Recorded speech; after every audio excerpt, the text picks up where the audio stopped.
out of apartment 5B.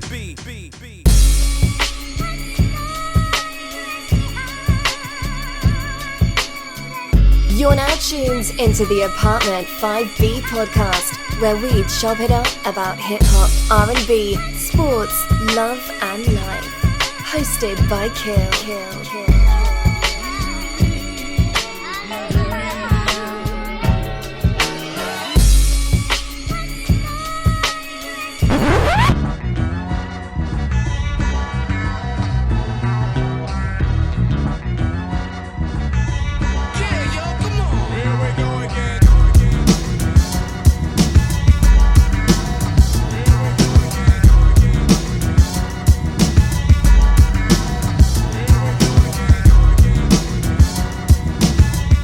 What's good? You are to an Apartment 5B podcast hosted by your man, Kill. I got my squad with me. In effect, as always, I got my brother, Veg, out of BK. What's going on, bro?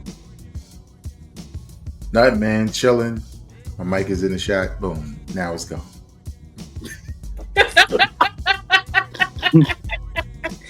Yo, this nigga out here, what Pusha say, sold ecstasy and disappeared. I am Houdini. This nigga said, boom, mic on. Yeah, I mean? Yeah. I got my bro AG in the building. What's good, fam?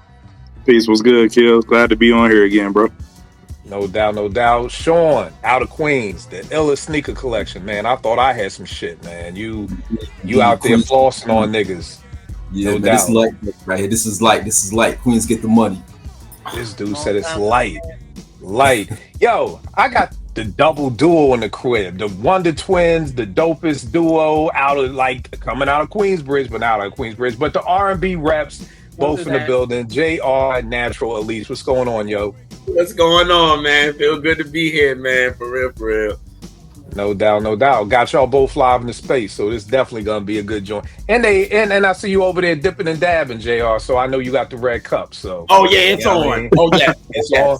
Let's go. Y'all know me. Let's jump right into it. Today we are talking about fads and music. How did this topic come about? Because I'm so fucking sick of this drumless hip hop. I was driving one day and I'm like, I can't wait for this fad to be the fuck over so I can hear some drums again. And it had me thinking, like, yo, what are some other fads that have happened in music, things that came and go? And I want to define, I'm not saying that a fad is an actual bad thing. Like, I know some people try to look at it like, oh, a fad, that it was whack. Nah, there's some dope fads that have been happening throughout music throughout time. So that's what we're looking at. Hip hop and R&B. You know, if the R&B reps are here, you know they're gonna be holding us down with R&B, and we got Sean out in Queens with the R&B too.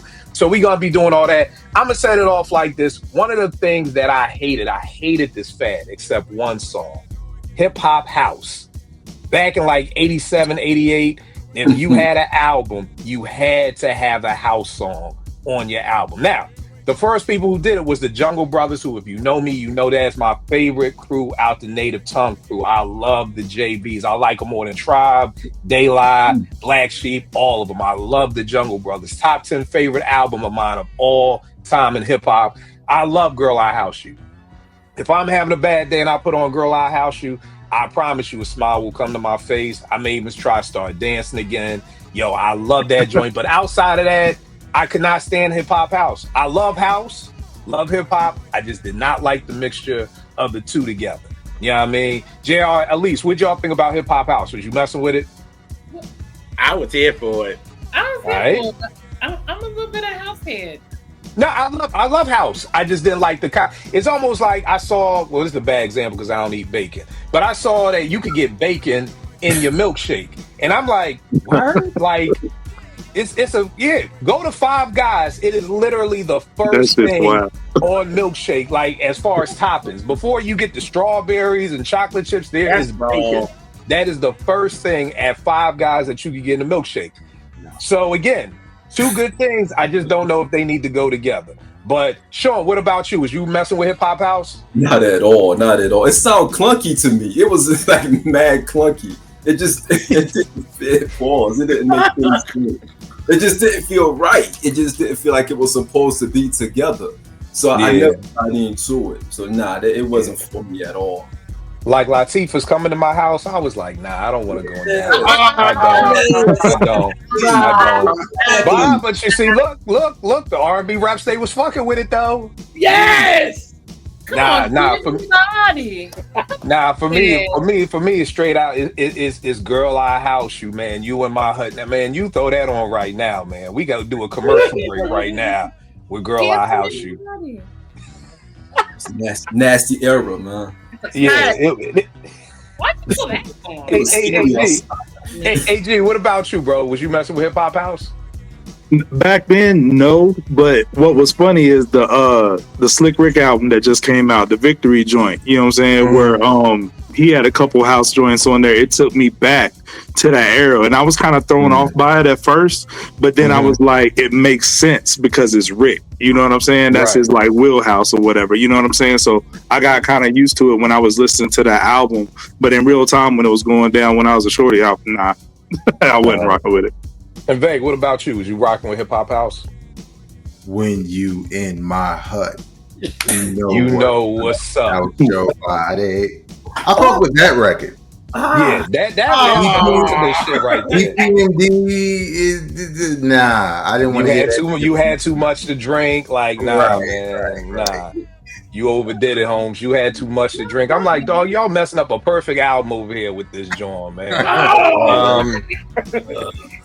Yeah, sorry, y'all. We wasn't rocking with it. No, it's all good. But and then on my R&B front, I got hip hop and R&B collabos, man. And I guess it really wasn't a fad because it still happens. But I remember the first time I heard Jody Watley's Friends with Rakim. I remember being a shorty and being like, yo, like Jody Watley got Rakim. And then I loved the song too. So that was the other thing. Like, and it didn't feel forced. Like Rakim's bars was crazy, you know, like You'll Get Fried in the end where you pretend to be like that whole joint was just crazy. Heavy D's Janet's with Heavy D. Like I used to just love those things because I always tell young folk we couldn't get hip hop all the time. So anytime we could hear an MC, it was dope. We were there for it. If Rakim had to be on Jody Watley, I'm there. Heavy on Janet, we there. Like so I loved that combination in the early beginning. So that was my R&B joint for that. R&B reps. AG, you got something on that? My fault. I just wanted to add, piggyback off that point real quick, Kill. I'm glad you brought that up because when, it was about a month ago when we did the What If show on here on Apartment 5B, that was one of the ones I had in the tuck, that I didn't get to say because I was wondering because the two that you mentioned, the Jody Watley and Rakim and then the Heavy D with Janet, I think those were the two first rap R&B collabs to chart, chart high on the Billboard 200. And one of my what if questions was like, if those two didn't chart, do record labels in the early 90s say, you know what, we're not trying this experiment no more, you know what I'm saying, we go in another direction. But I think it was those two records that really, you know what I'm saying, put that in motion for that to be almost like a prerequisite. Like, yo, we got to do we got to get an R&B person on this hook and do an R&B collab for the rap records and vice versa for the R&B cats, get a rapper to do, a verse on there. And I think it was because of those two songs. Yeah. I think, like I said, those were just dope songs, like Jody Watley's Friends, and then Rakim killed the verse too. Like that was the other thing. It wasn't like, yo, I'm gonna just mail in a verse. Two verses. Yeah, true. You know what I mean? He didn't just mail in a verse. He was like, it was it was serious. You know what I mean? All right, R&B reps. What y'all got for us, man?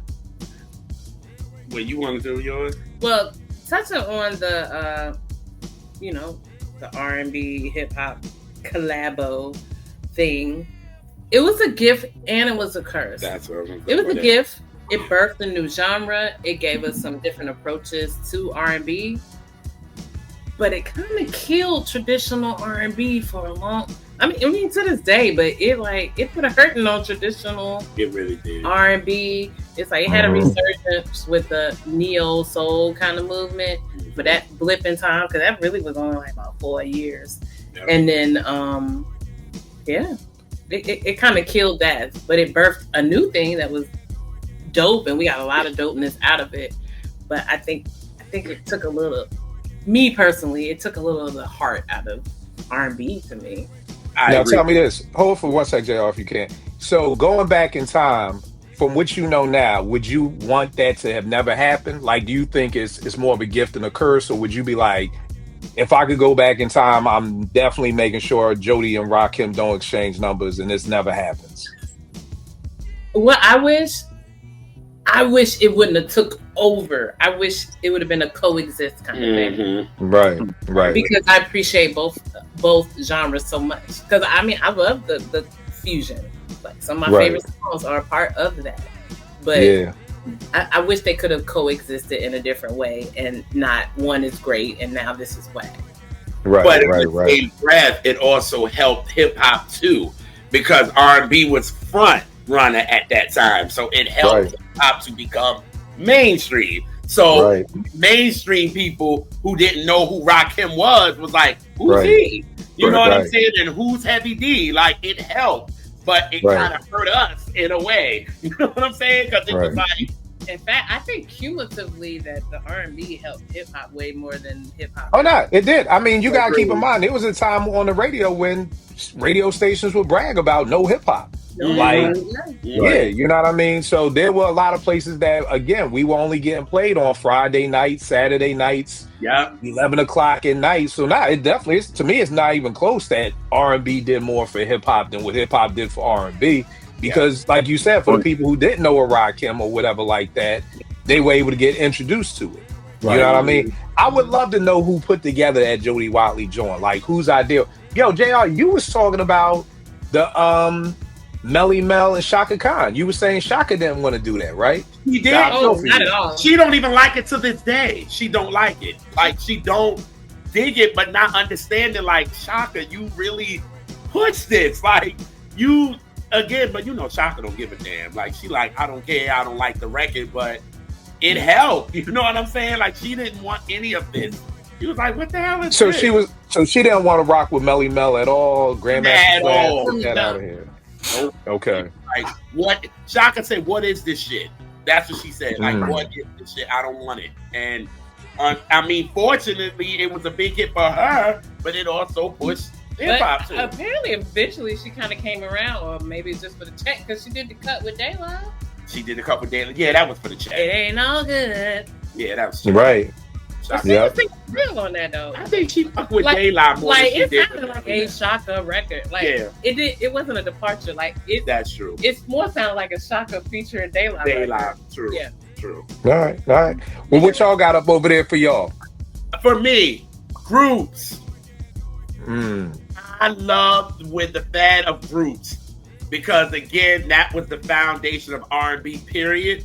So when we started to lose groups, that was it. We had no foundation anymore. It was all about the solo artists. You know what I mean? And at that time, it was like, yeah, we had all our big solo artists, like the Michael and the Whitney and all them. But again, we had all the girl groups, all the guy groups. Like, it was amazing at that time. But once that fad stopped, it was like R&B kind of took a dip. And then we just talking about hip-hop starting to get in front of us. So that was another issue. So it was like R&B was kind of losing itself. But the foundation of groups was not no longer there. So it was like, where do we go? So what was the last R&B group? Day 26. Shoot, that's crazy. That's it. They are the last like male group that really, and people, and they didn't come together organically. Yeah, that crossed over for real. That the world knows. Yeah. Then we got the Shandellas out there. You got Flo out there. You got all of them, but they're not getting the respect because there's nobody caring. But the last really group that really, because I ain't talking about that mindless behavior bullshit, but I'm talking about the Day 26 is really the last group that really got the love mainstream wise, and they were on a show. So does Day 26 is that after? Are they after Pretty Ricky? Yes. Okay. Yeah, they were after them. Because I was going to say Pretty Ricky. I thought that was around the same time. Yeah. Pretty Ricky on 2005. Day 26. They come out in 2008. Do you count Pretty Ricky? Do you really count that as an R&B? Not traditional R&B. I didn't want to be AG bad. What? You know why I count it? Why? It crossed over. No, we don't have to count the talent. And don't be bad. I like 2 songs. Don't tell nobody. But I like bullshit too. Hey, we all do. We all do. I'm a total snob. I love it to bullshit. Right. But no, like as far as that people know them, Yeah, that's that they had a crossover, that they had a That's top 10 R&B hit, Yeah. Pretty Ricky. So Yeah. they're in the conversation. I mean, they had 2 big songs. I mean, they do. Yeah, too. Just because you don't like the songs, mean they didn't have them. Yeah. They did exist. Yeah, you made it too. Yeah. Yo, these two Yo, my together. bad. I should have even brought up Pretty Ricky. Nah. Here's the crazy thing, bro. But you're right though. I would. No, here's the y'all thing, part of the AG. conversation. Is he? Yeah. We've never had these two together live in the same building at the same okay. time. So That's yeah. not true. On One here? time we did. We did this before. We did it before. Oh, I don't even remember. I'm 51, man. Blame my I knew mind, not that my was you heart, was gonna man. say. I'm 51. I knew it. Hey, But yeah, bro, yeah, hey. we did it before. So what? All right. 46. Gosh. 46 and 51, those two different worlds. You're gonna Oh, see when you Lord. turn 50, there's a whole part that you stop giving a fuck about a lot in life. Like, you just Shit. wake up and you be like, I don't give a Respect. fuck no more. Like, it's something that happens at 50, man. Like, it's magical. It's like an epiphany of like, why the fuck did I give a fuck all these years? Like, it's something crazy. I respect you. It's gonna happen. Sean, what you got up for your first fad, bro? The bald head with the goatee fad. Yo, that was the. Let me tell you why. Because remember, Chico DeBarge came back with the goatee with the bald head, right? God. And that was one of his best albums in '97. If you Oh remember, my God. he came back. with the If I Chico remember it, DeBarge. my nigga, this is a There you 5 mic go. classic You right know here. what I'm Do I talking remember about. it? That's Do what I it is. remember it? You know Nigga, what I'm this shit is talking about. incredible, man. Yes, I yes. had an album. Kill And- can and pull Sean. something from anywhere and just be like, he has it right within an arm's reach. Oh, Kim, I had that on vinyl. I had an album. That's Yeah. dope. That's a dope. I gotta get it on vinyl. This shit still sounds Yeah, good. It's no. not dated at all. Yep, not at all. All them. Aaron Hall, Not at all. R. Kelly. Yeah. Like Aaron Hall, R. Kelly, Joe, Chico DeBarge. When they cut the head, when they put the bald head and the goatee, you want to get something special. Now it was a nasty, nasty look. You know what I mean? I did not like when, I'm 17 at this time, right? 17, 18 at this time. So, the guys, my peers, they coming back to school with the bald head, growing a goatee, y'all. I'm like, yo, you too young to have a bald head and goatee. You're sometimes to get fly and get like the thick sideburns on the side. You know what I mean? So to go with the bald head. But nah, you had Joe. His album came out in '97. That was a dope album. Remember R. Kelly? He dropped his '98. Was the R in '98? Yeah. And he also '95. Bald head, goatee, R. Kelly was something special too. You know what I mean? So it was something about going with Aaron the bald. Hall. Aaron Hall, one of the best before the cigarettes and everything, but one of the best. But when you get the bald head and get the goatee and you go into album mode, you drop some special quality stuff. Chico, you don't get Chico DeBarge resurgence in '97 if he kept the Barge hairstyle. He had to go bald. No. Y'all see that album cover from the 80s? Oh, The first one, yeah. It's one of the worst things I've ever seen. Yeah. So that's my fad. That's my fad. You got good music, That's but a good one. the bald head and the goatee is crazy. Yeah. So you saying you're trying to bring that back, or Nah, I never had it. You know what I mean? I was like, I'm just checking, bro. Just trying to make sure. Ways 360. Man. Nah. AG, what you got for your first fad, bro? Yeah, early 2000s hip hop, man. I feel like if you was a major player in the game, you had to have a clothing line. You know what I'm saying? We had Wu-Tang with Wu-Wear, Puff had Sean John, you know what I'm saying? Rockaware by, Jay and them. Even Nelly had Vocal. Russ is not a rapper, but he had Fat Farm. Even, Eminem got in the mix with Shady Clothing Line. Nas had Willie Esco. And Outkast had a clothing line too. Outkast had they a sure clothing did. line. They sure did. And it was Outkast like, had a if you clothing was a line. major artist, it's like you had to have it. And that's when artists were starting to branch out and get other hustles. If it wasn't liquor, it was, the clothing line ventures. But one thing it did, Kill, you got the low on, so does Sean. When I was in middle school, going into high school, all we rocked was like Low, Hill Figure, and Nautica, right? And then when the rappers were getting their clothing lines, I think that, you know, the high-end white brands like, you know, Polo and all that, seen those black clothing lines coming, FUBU with LL and all that, they seen them coming, and then they started to make baggier cut clothes, more gaudy logos and stuff like that, brighter colors, and doing all these things to compete, right? And but it was dope to see the you know, the black clothing lines, the ones by the rappers, make it in the high-end stores to compete directly with the Polos, the Nauticas, and the Hill Figures. Like when I went locally to Macy's, Rockaware made it into Macy's, Sean John did, Wooware did, and those were the upper echelon hip-hop, you know, clothing lines. Those other ones didn't quite make it that far, but you know, past a certain point, it was no more hip-hop clothing lines. But you know, that was a dope fad for that era. I'll tell you, for me, because that's when I stopped wearing low for a minute, was with Fat Farm, and I was like, I want to support the hip hop brand. So even the Morris Malones, the EMB, all them joints, Mecca, 555 Soul, all those joints. But the thing that I realized is, I would drop like 2 racks on all this stuff, and then like 2 years later, it'd be played out.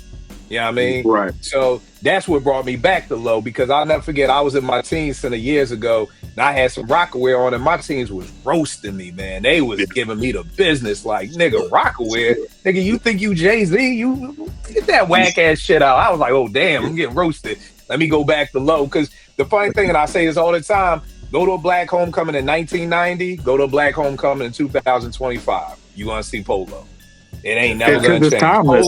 But that's our problem as a people. We put an expiration date on everything. Our clothes, our MCs, like everything. You know what I'm saying? So we do that to ourselves. You know what I mean? But that's another conversation for another day.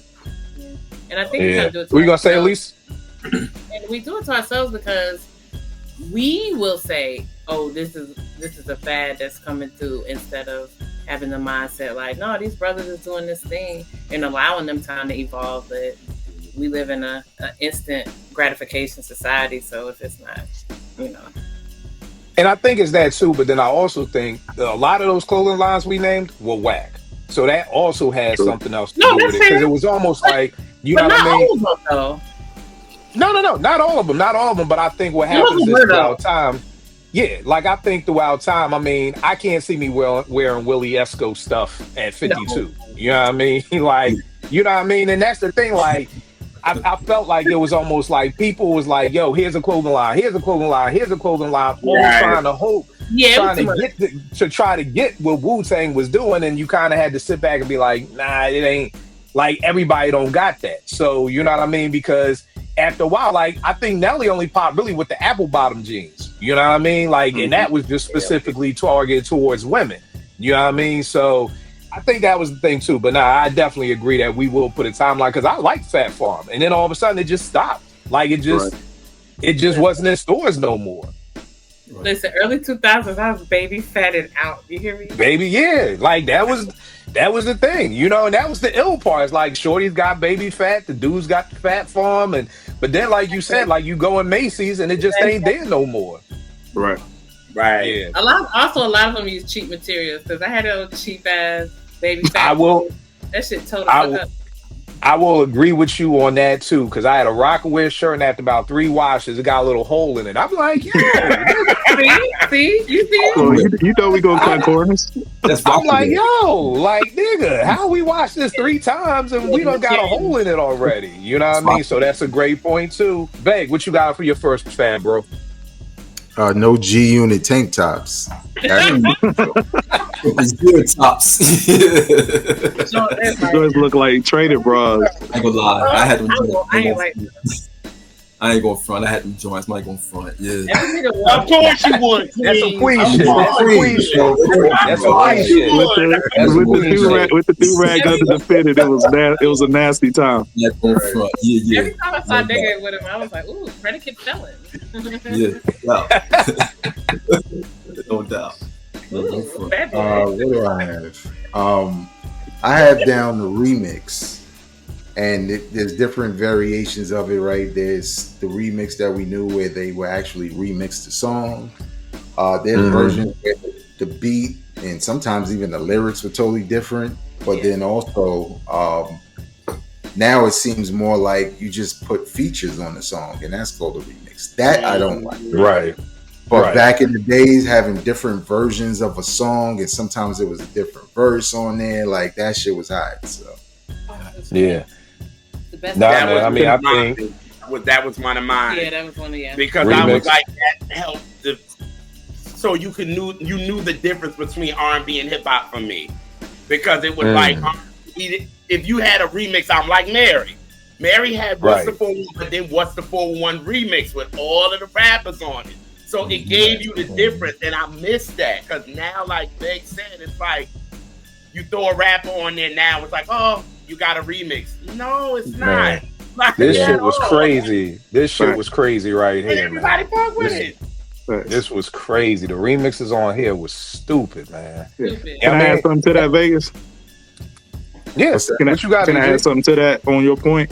I think the reason why like remixes kind of faded out, they were back then they were kind of incentive based, because you remember the time where we used to buy maxi singles. You know what I mean? If you was trying to push a single, you know what I mean, you would attach like the single had the regular version, the instrumental, the edited, the remix, and because you're trying to push that to, you know, to move units prior to your album dropping. So it was more incentive based. But in the streaming era, there's no real incentive to drop a remix, I don't think.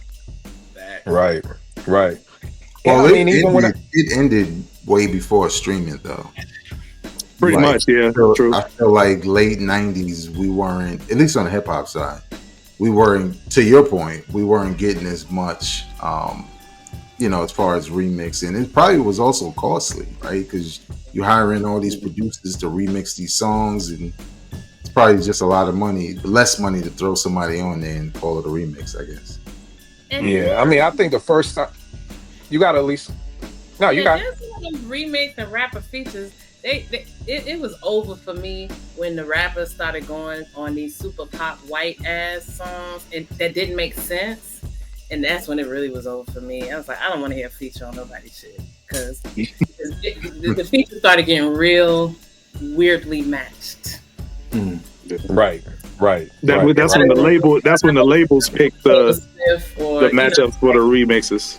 Yeah. And it wasn't organic no more. Or even I'm thinking the first time I think I really knew a remix was the Shut 'Em Down remix for Public Enemy, the Pete Rock joint. You know what I mean? And it was kind of like, yo, because I didn't really, the first Shut 'Em Down was cool, but when I heard the remix, I was like, yo. And then it was the whole Pete Rock remix, whether it was a Jump Around, and then you just started seeing the remix pop off. It was crazy because I want to say, and JR, y'all will probably know the year when Puff dropped that joint, the Who Invented the Remix album. You know what I mean? I don't remember 2001. And it was crazy because it was like, I remember niggas being up in arms like, yo, this nigga ain't invent no remix. Like, yo, Pete Rock, like, you know what I mean? All the other joints that, and like Vague said, it's a totally different song. Like the You Can't Stop the Prophet Primo joint, totally different than the Can't Stop the Prophet J. Rue joint, or the real hip hop, Das Effects hip hop, the Primo joint. This got a different feel than the Pete Rock feel, you know what I mean? And that was just it. But like you said, Vague, now it's kind of just like, oh, listen to the remix, same beat, same words, just a new single on there. Like that ain't no remix. I was watching something the other day. It was Ghost and Ray and Jodeci at the Apollo doing the Freaking You remix, man. Man, like that just brought back memories right there, man. You know. You just shift the whole energy of a song with that remix, man. Or even the Come and Talk to Me remix, like, you know, over Impeach the President. It just added something totally different to it, you know what I mean? And yeah, so I don't know, hell, man, we can't get a song more than 2 minutes nowadays. We ain't getting no fucking remix. These niggas ain't making long songs, man. The next joint I got up, and I love this, hip hop slow jams. I love the hip hop slow jam fad. To me, the first time I heard it, 85 with Fairy Tale Lover by UTFO. If y'all have never heard Fairy Tale Lover by UTFO, please Google it, YouTube it. It's a real slow jam. Like, it's not like on some old day trying to rap. No, these boys are singing. UTFO, Fairy Tale Lover. I love that joint. I know everybody always thinks the first hip hop slow jam was LL's I Need Love. Nah, it wasn't. That was the first joint to blow up. Far from the first hip hop slow jam. You got Heavy D, one of my favorite MCs ever. We always give Hev his props up here on 5B with Don't You Know off his first album, Living Large. That was crazy. Yo, here you go for Queen, Sean. MC Shan, Left Me Lonely. Love you remember that joint? Oh my goodness. Woo. Yeah, like Shan Left Me Lonely. That was my shit.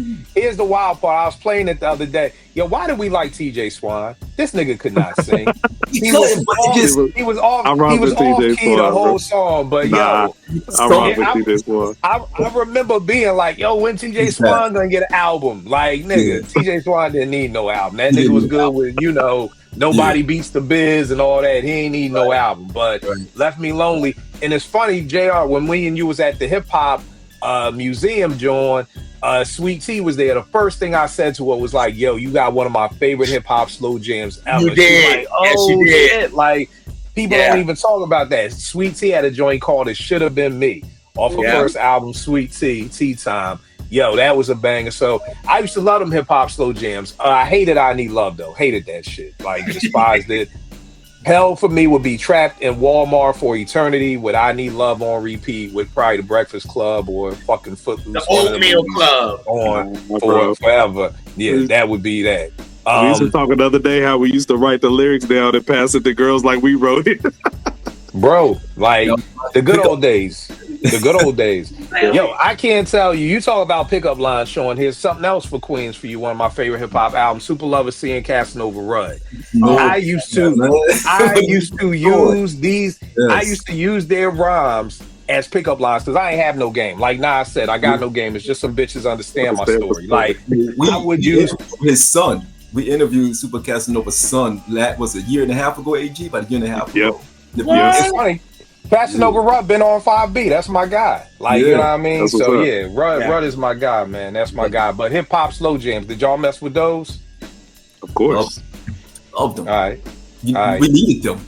It was great balance. You need that kind of balance back then. You know what I mean? I think that's what's hurting hip hop right now, just hip hop and R&B genre right now. You don't have enough of that. You don't know how to talk to women anymore, or how to have those kind of conversations. Everything is like, yo, bitch, come here. You know what I mean? Like, whatever. And back then, it wasn't like that. It was like, yo, I'm crooning you, right? I'm courting you right now. And you have this courtship, right? Right now, it's no court. Like, that's why, you got these young guys out here talking crazy because there's no courting out there. And these women don't want to be courted anymore. They want to be. You always say this too, though. Like, when you think about wedding records, you be like, you ask, what is the a song that somebody can walk down the aisle with now? Right. And she'll always says this, and he'd be like, what is it? You know what I mean? I tell my teens all the time. Yeah. The music reflects the culture. So the music is not being vulnerable and doing that wooing thing, because that is not representative of what the culture is right now, especially with the youngins. But shit, even for the oldins. Yeah. It's choppy. The waters is choppy. That's all I'm saying. So. Yeah, nah. I mean, I tell my teens all the time, like JR said, I don't know what y'all walking down the aisle to. You know what I mean? And they all say that Daniel Caesar song, is it with and her hardest part, part. That's the big joker. 10 years old. And that song about a decade old now. Yep. Right. And that's the thing. Like, that's the big joke they throw out but like you said, Elise, there ain't no love like that. I never forget, and this is 13 years ago, I'm in the projects with T, and I'm like introducing the people in the hood. I'm like, yeah, it's my wife. They was like, that's your baby mother? I'm like, nah, it's my wife. They was like, like, oh shit, my wife. Like, fuck y'all do. Y'all do that shit? Like, funniest story, man. This is to show you how bad it is. And this is, again, the hood gets worse. This may have been 10 years ago. One of my kids said, Mr. Kill, I'm never getting married because of what Uncle Phil did to Aunt Viv. And I said, you know what? I'll bite. What did Uncle Phil do to Aunt Viv? She was like, he divorced the dark-skinned Aunt Viv and remarried the light-skinned Aunt Viv. And I'm like, nah, it's just a television show. That's it. You know what I mean? Just recasting, But I realized from doing marriage coaching, people think it's supposed to be like it is on TV. People my age are like, oh, we thought it was going to be like The Cosby Show. People a little bit younger, oh, man, I thought it was going to be like Martin. People a little bit young, like, because if you didn't grow up with your parents, then you kind of just are looking at TV to tell you what marriage is supposed to look like or what a relationship is supposed to look like. So yeah, none of my kids want to get married. Like none of them. You ask my kids, y'all want to get married? Nah, not at all. Why? What's the point? You know what I mean? So yeah, so like you said, at least it is a reflection of that, and it's just rough. Oh, that was my other one for R&B too. Was cursing and drugs in R&B, man. I need to chill with that, man. It's like, you know, the cursing. I mean, it's like, yo, like, damn, like y'all. I mean, and we had the bad boys, we had BBD, but they be like, when will I see you smile again? Even when boys talk about Jodeci, it's like, yo, come and talk to me, forever my lady. Like, yeah, they had for every fiend, and they had 3 love songs. You know what I mean? So, but nowadays it's like, fuck this, fuck that. I'm doing coke. I'm like, yo, R&B niggas doing coke and talking about it. Like, you know what I mean? It's like Whitney ain't talking about doing coke. Nowadays, if Whitney was out, it'd be like, yo, I'm doing 3 lines in the bathroom. Like, yo, what the fuck? Like, no, we was shocked. Like, oh shit, Whitney do coke? Like, what the fuck? Like, now her album cover would have been Daytona. That would have been Whitney's new album cover.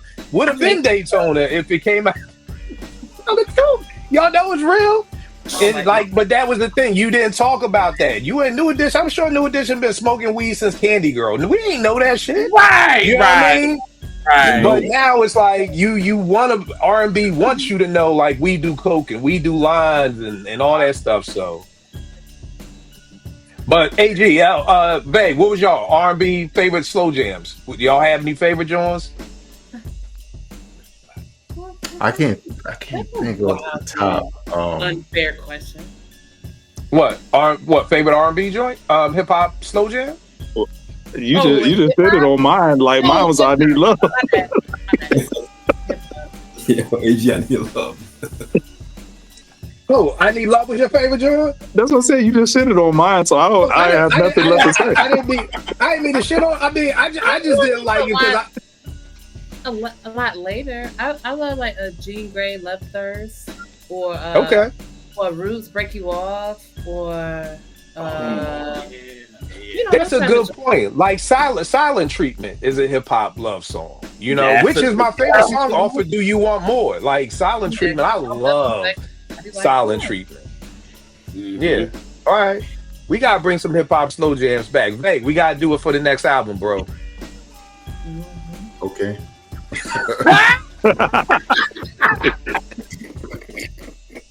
Rhapsody got some joints.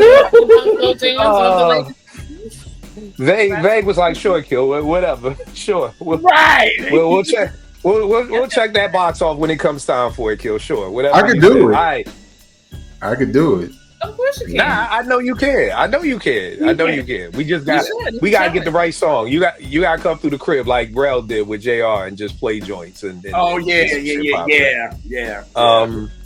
JR, at least what y'all got up next? Oh, this is me. I'm gonna go this way. With R&B, what I miss, and it was a fad. Our R&B people had power ballads to really show the talent. Right? So it was like me and Elise was just coming from the liquor store and we were playing Tell Me What You Want Me to Do by Tevin, right? He had that and Whitney had I Had Nothing, and it was like they really showed I'm the pause talent. JR. Yeah. Let me tell you, we was in that car hollering. We was in the, it was but great at the same time. Right. It was disgusting and great. But we had that, and that, don't get me wrong, at the time it was like, okay, fine, we had the hip hop and R&B crossover, which was cool. But the power ballads showed that they really had that talent that they were singing. We don't have that anymore. And even in the 90s, when we would get to the Diane Warren and David Foster records, Brandy did it, Monica did it, Aaliyah did it, Mary did it. Like, everybody was doing that, but then that stopped. I don't know why. Because it was crossover, it was making money. Why did it stop? I don't know why. Because niggas can't sing no more, so I can't power. No, you said it, I didn't. I didn't. That's a fact. And the writing doesn't give them that anymore neither, because I think about In Vogue, like Don't Let Go. I mean, that entire song was a power ballad, even down to the chorus.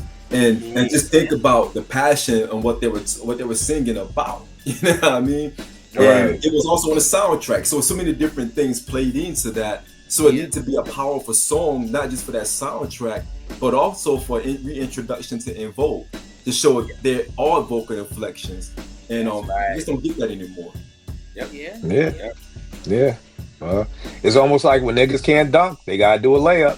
So there's a whole bunch of layups in R&B right now. Ain't no power dunkers no more. Ain't no Vince Carter, Sean Kemp. That stuff is done now, so niggas don't want to be in a dunk contest no more. So, but yeah, Brian. Sean, what you got for your next one, fam? Super producer era. I think the super era was very, very important on both sides, R&B and hip hop. But I also think that hurt hip hop long term, because the super producer era, we got used to hearing, we started putting the beat over the lyrics from a hip hop perspective, because now the artist was able to say some BS over some dope beats, because the beats, overcompass the actual what was being said. Now for the R&B side, and you think about some of the best R&B records that we have, you think about Jimmy Jam and Terry Lewis, what they were doing production and writing wise, we got some of the best R&B music in the 80s and the 90s because of that. And there was a super producer production, was actually coming together, like Teddy Riley was giving us some of the best flavor when it came to production. Even thinking about like some of the Key Sweat albums back then in the 80s that was coming out. You go back and look at the producer credits and see who was a part of that, and you start seeing the same names that were orchestrating this, right? But then you got away from it. From an R&B perspective, you got away from it. You didn't lean into it no more as you got into the 2000s. But then when the 2000s came around for hip hop, they leaned too heavy into the super producer era, because now you got, the likes of, Kanye, one of the best, right? But then you lean too heavy into him. You have Pharrell and the Neptunes, lean too heavy into them. You lean too heavy into Swizz Beatz, too heavy into Timbaland. So now the beats became more important than the actual lyrics. It became more important than the actual song itself. You hear that beat come on, that's the first thing you run to. You forget about the context of what's they're spitting. So now you lose that leverage as an MC to focus on your penmanship. And now, because you're focusing so much on that production is what's carrying you more than anything else. It's not symbiotic no more. One time before, the beat helped the artist helped the beat. It was symbiotic. But then he got away from that. It became more, so it hid the corny raps. It hid that because the beat was more important. And I think it's also some MCs, because some MCs still brought their A game. You know what I mean? When they were in the studios with those dudes, you know what I mean? But it's almost like how I used to always be like, yo, I think Rick Ross and Game are incredible beat pickers because they know their lyrics aren't top tier. So they know that they need that to kind of lean on it. Whereas you may have a Nas may be like, well, I don't need dope beats because my pen is so crazy. You know what I mean? And then I think the other thing with super producers is kind of like Illmatic was dope, but then it also fucked up the game because it started showing niggas, oh, now I could just go get 2 Just Blaze, 3 Timbalands, 1 Premier, 2 Pharrells, and I call them Happy Value. We used to make Value Mill records.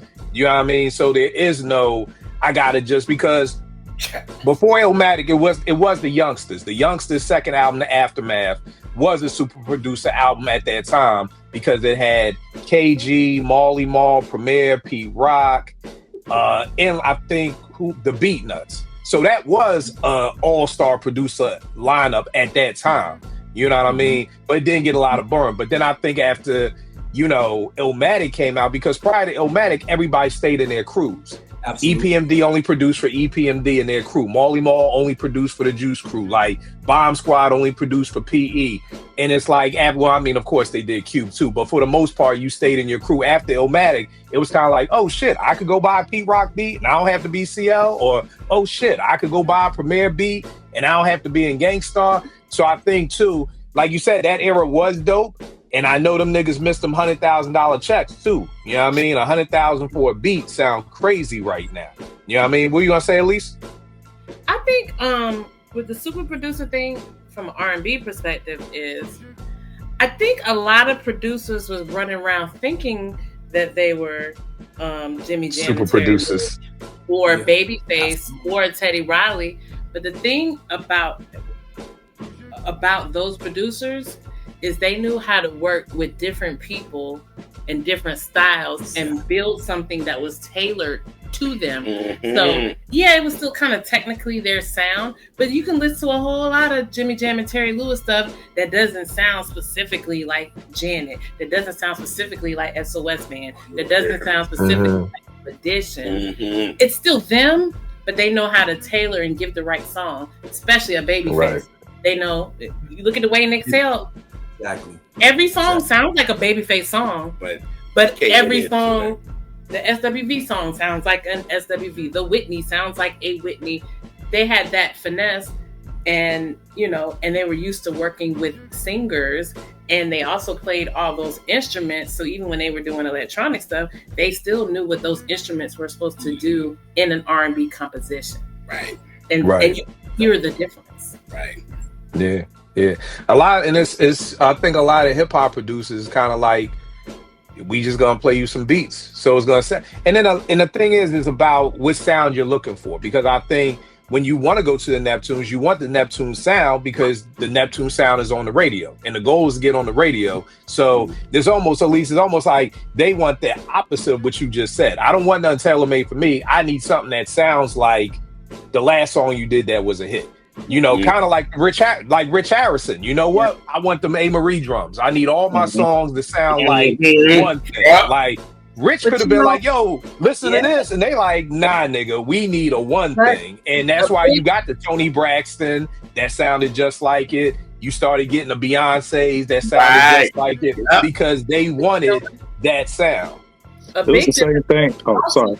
Oh, also when hip hop producers are working with R&B singers and they don't have a vocal arranger or producer, and that artist is not that. Like sometimes you have an artist that's their thing, but if it's not that, then it gets lost in the sauce, and then we get 100 things that sound exactly the same. Right. That's how that happens. Yeah. Hey, G, what you want to say? Yeah, I was gonna say it was the same thing during. I mean, it wasn't nothing new, so to speak, but when Jay dropped the Blueprint, Just Blaze and Kanye very much off the RZA tree with the soul samples and chopping that up, but it just killed the game that everything after that had everybody wanted soul samples. I remember like AZ dropped Asiatic, which is one of my favorite AZ albums, but it was like, it sounded just like the Blueprint, but with lesser named producers. So all the producers in the game were emulating what the super producers were doing, which were Kanye, Bink, Just Blaze, and so on and so forth with the soul sampling. And that lasted a few years. Jay even said it on Blueprint 2 on The Bounce. He was like, they trying to make the Blueprint 2 before Ove, because everybody looping up soul. Yeah, he even shouted that out. So, yeah, good one, Sean. Yeah, that's a good joint. AG, what you got up next? Oh, Sean, did you go? That was it, right? He was super producer. I'm bugging. All right, AG. I'm gonna segue off something you said, Kill. You brought up the youngsters. A fad that I want to kill in hip hop is we got to stop with the Lils and the Youngs. Right? we got to stop that. We got to stop that. I looked it up just to, just for stats purposes, and I'm not gonna go through all these, but I found 33 rappers with the name Lil and 14 with the name Young. So some of the most popular joints: Lil Wayne, Lil Baby, Lil Kim, Lil Durk, Lil Jon, Lil Nas X, Lil Uzi Vert, Lil Yachty, Lil Flip, Lil B, Lil Boosie, Lil Romeo, Lil Bow Wow, Lil Scrappy, Lil Pump, Lil Dicky, Lil Mama. You get the picture. The Young, Young Jeezy, Young Thug, Young Dolph, Young Boy NBA, Young M.A., Young Buck, Young Bloods, Young MC, Young Chris of the Young Guns. Just stop. You're gonna like outage, you know what I'm saying, the little or the young in your name. Jeezy dropped the Young. So just as a whole in hip hop, if you come out as a new artist, do not come out with the name Lil or Young, whatever. That's what I got.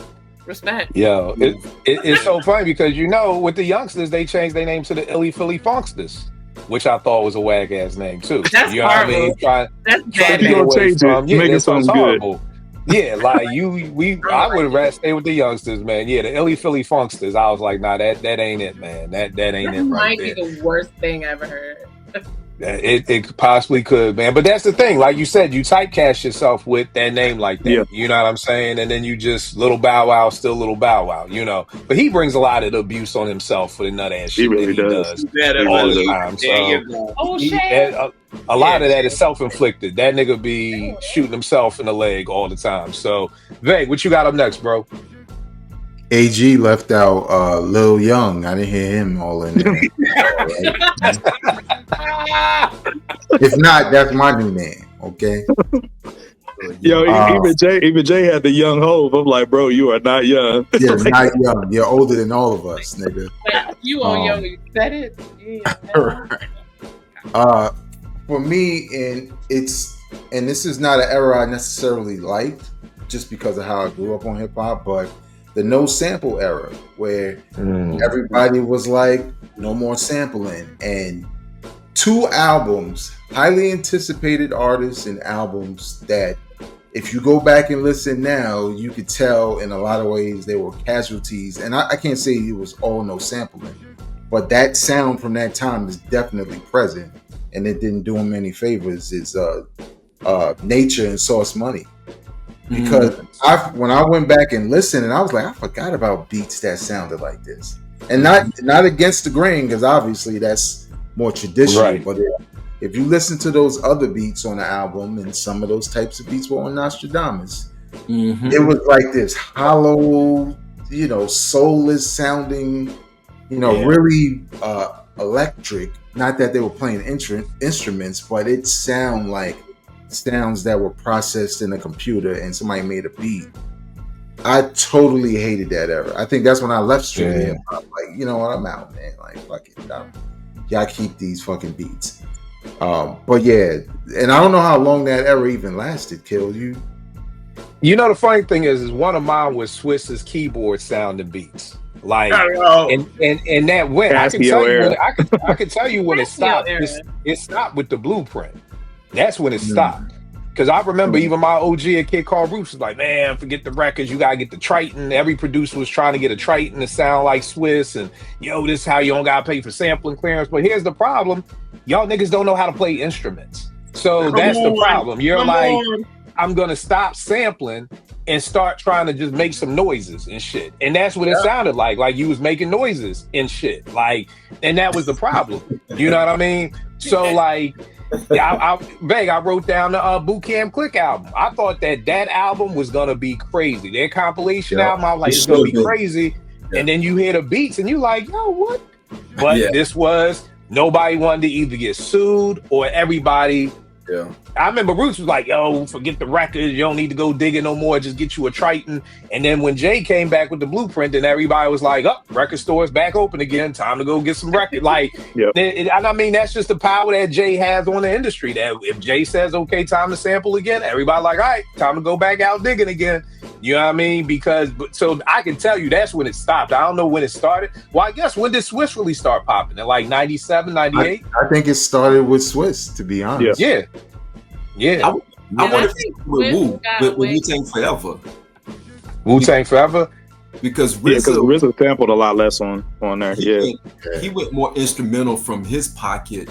And I would think that Supreme Clientele was when it started back right before Blueprint, because Supreme it was a year before. It was a heavy sample on Supreme Clientele, which influenced Blueprint. In 2000. So that was right on the back end of that Rough Riders, push. Right. I agree with you. I think Supreme did it first, but I think Blueprint moving the units is what made it cool. Like if Blueprint didn't do it, people weren't going to go back to digging just because of Ghostface. You know what I mean? It would have been like, oh, that's a dope sound. But when Jay did it, it was like, it's back. Like, we're back. Yeah. If Jay did it, it sold 2 million copies, okay. And again, at the end of the day, most of the things we're talking about in these fads is everybody was just chasing a check. At the end of the day, it was like, okay, boom, it's 1987. I need a house song. Let's get a house song. Check box. Okay, it's 1989. I need an R&B slow jam. Check box. Okay, and it's 2000. I need a Just Blaze track. Check box. So everything we're really talking about is really just about chasing either airplay, a check, or it's chasing something. You know what I mean? Because Swiss was everywhere, you know? So it was kind of like, okay, boom. Like you said, Sean, he became the go-to super producer. So it was like, okay, all the other producers were like, well, I got to sell beats. Niggas ain't trying to hear beats with samples no more. So I got to go buy a Triton to try to go make these Swiss sounding beats to try to sell. So it really just comes down to money. At the end of the day, the goal was to get the bag. So if the bag is no longer samples, I got to make these beats. Well, I'm going to make these beats. If, you know, I don't know if y'all ever watch these things on YouTube. It's different things like New Yorkers all try each other's chopped cheese sandwiches, you know, or niggas in Philly, everybody tries each other's cheesesteak. They had this joint about mac and cheese, and it was like black people and white people mac and cheese, and you had to try the mac and cheese to see if it was black or white. You know what I mean? It's the same thing. Like, like whatever Swiss was doing was what Swiss was doing. You can't really, niggas need the name, because at the end of the day, that's what it's all about. It's not about the beat. It's about the name. You know what I mean? I'm glad you said it ain't about the beat, because Swiss got lucky that he had the dynamic artist that he had rapping on his beats. Because some people wanted that sound, but them songs was not about those beats. Those sounds was about them fucking artists. Yep. And, right. And really, DMX, as long as it wasn't too flowery beat, he could rap on any fucking thing, and he was gonna be fucking DMX, and I stand on that. So it's just like, I say this exact same thing about Derringer. Derringer's beats sounded crazy because you had Conway and fucking Benny over them beats, who are two of the dopest MCs out here. But once niggas stopped really rocking with Derringer like that, you haven't really heard Derringer's name no more, because now you can't just have the average MC rapping over that. It don't sound great like that. But like you said, you got X gonna command whatever. You can put X over impeach the president and he gonna go to work on that. You know what I mean? So like you said, it just becomes now you got all these Swiss knockoffs running around. Same thing with Dilla. You know what I mean? Like, I remember I first got the sampler for Jill Scott album at the radio station. They ain't have no credits on it or nothing. And I'm like, oh, Dilla getting this R&B money. So it bugged me out when I brought the album. I'm like, a touch of jazz? Like, this whole album sounded like Dilla, you know? But they even talk about how Quest and them was working on other stuff, so they couldn't get Dilla. So they basically just bit Dilla's style for that whole album. You know what I mean? So everybody's just chasing a check. Babe, what were you going to say? I was going to say, it definitely started with Swiss's sound. I hear your point about Wu-Tang Forever, but the difference is RZA was using musicians instead of sampling, whereas, like I said earlier, Swiss was grabbing sounds that were created within a computer. So even though I like Rough Riders Anthem, as soon as it hits, those horns are different from, you know, Pete Rock's horns from back in the days. It's just something that feels, you know, it sounds good for the time, but after a while you could tell there was something missing from the tracks. And to Kill's point, you know, if you blowing up, and remember after that Rough Riders joint, he had the joint with Jay-Z, like not too long after that. Money Cash shows, all that stuff. But what was the other one that was on the Rough Riders joint? Jigga My Nigga joint. Jigga My Nigga. Yep. Yeah, that's Jigga My Nigga. Yeah. That's Jigga My Nigga? That's how it starts. Okay. Yep, that's it. Yeah. But like, to your point with Jay-Z and influence, it's like, oh, Jay's on it? Okay.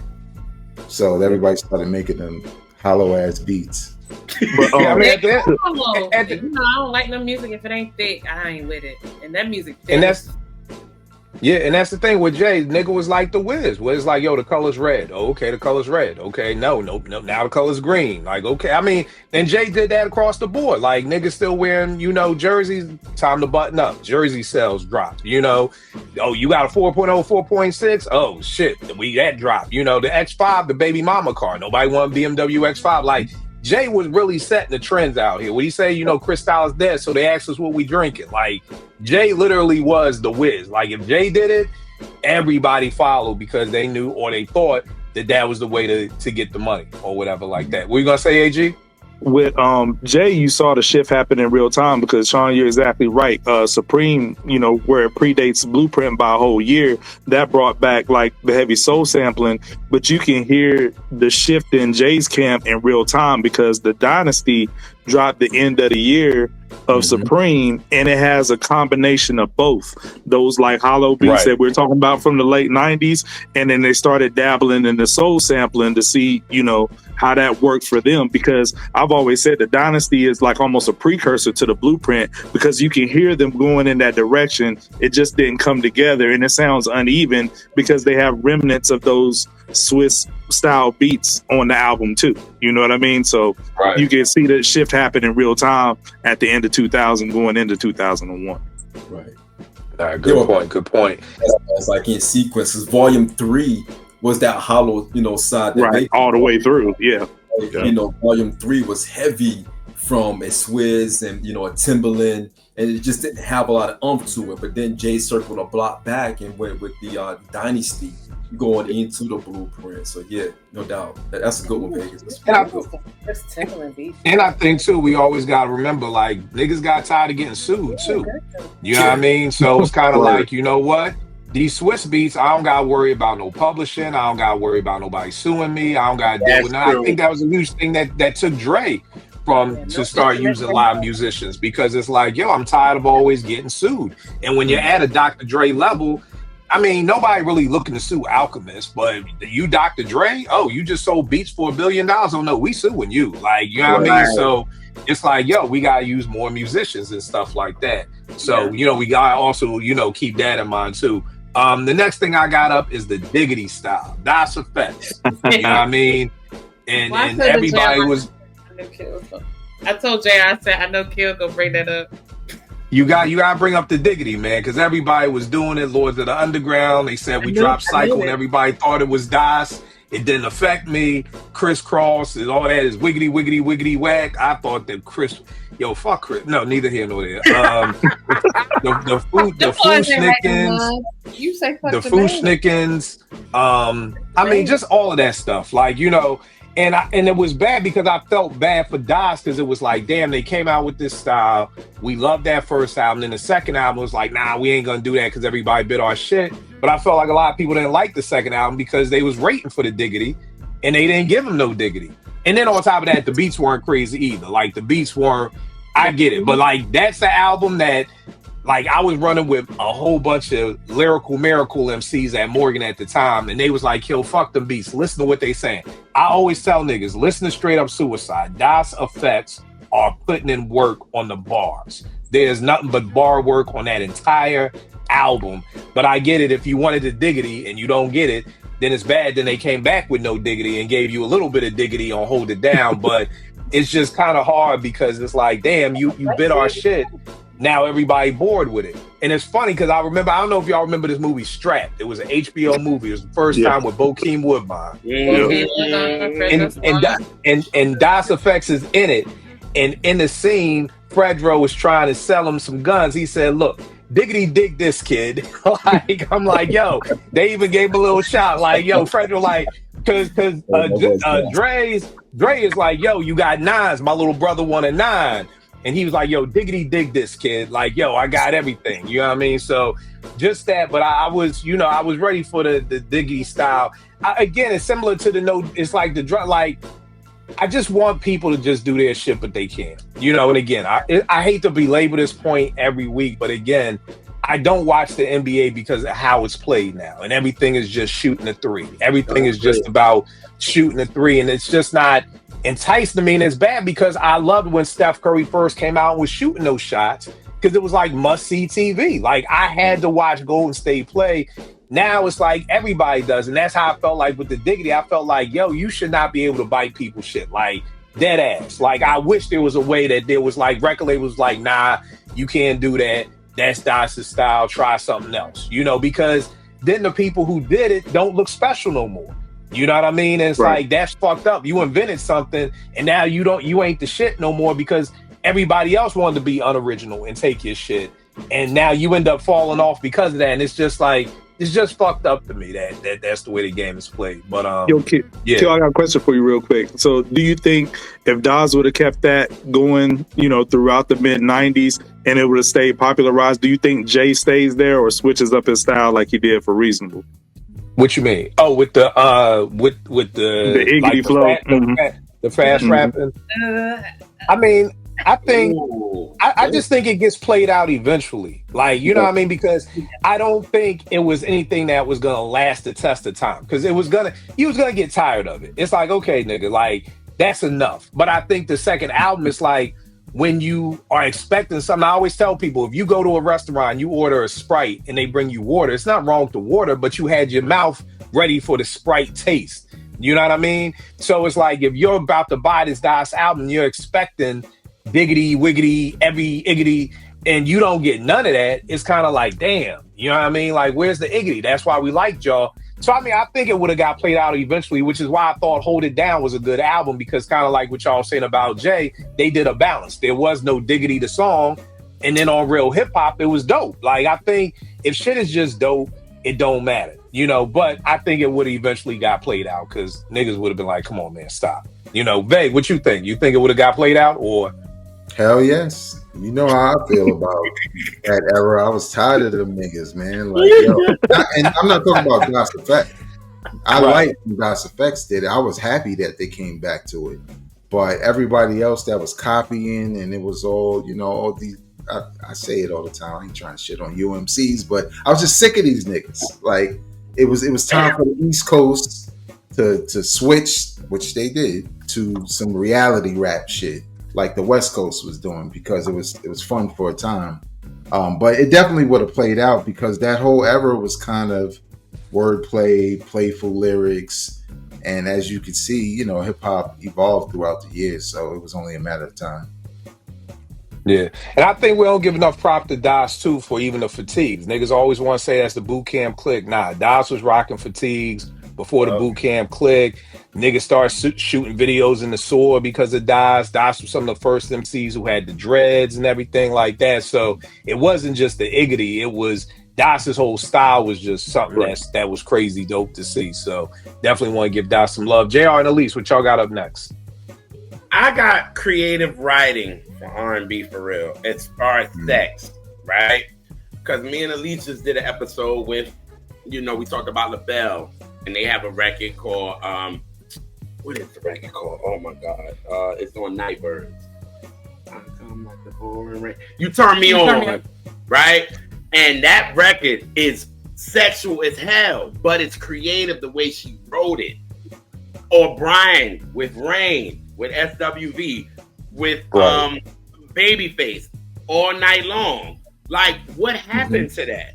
Like, now it's just like, yeah, let's do that. You know what I mean? Like, it's no creative stuff in writing when it comes to R&B, which I don't have a problem with that with hip hop, because that's fine. You spitting, whatever.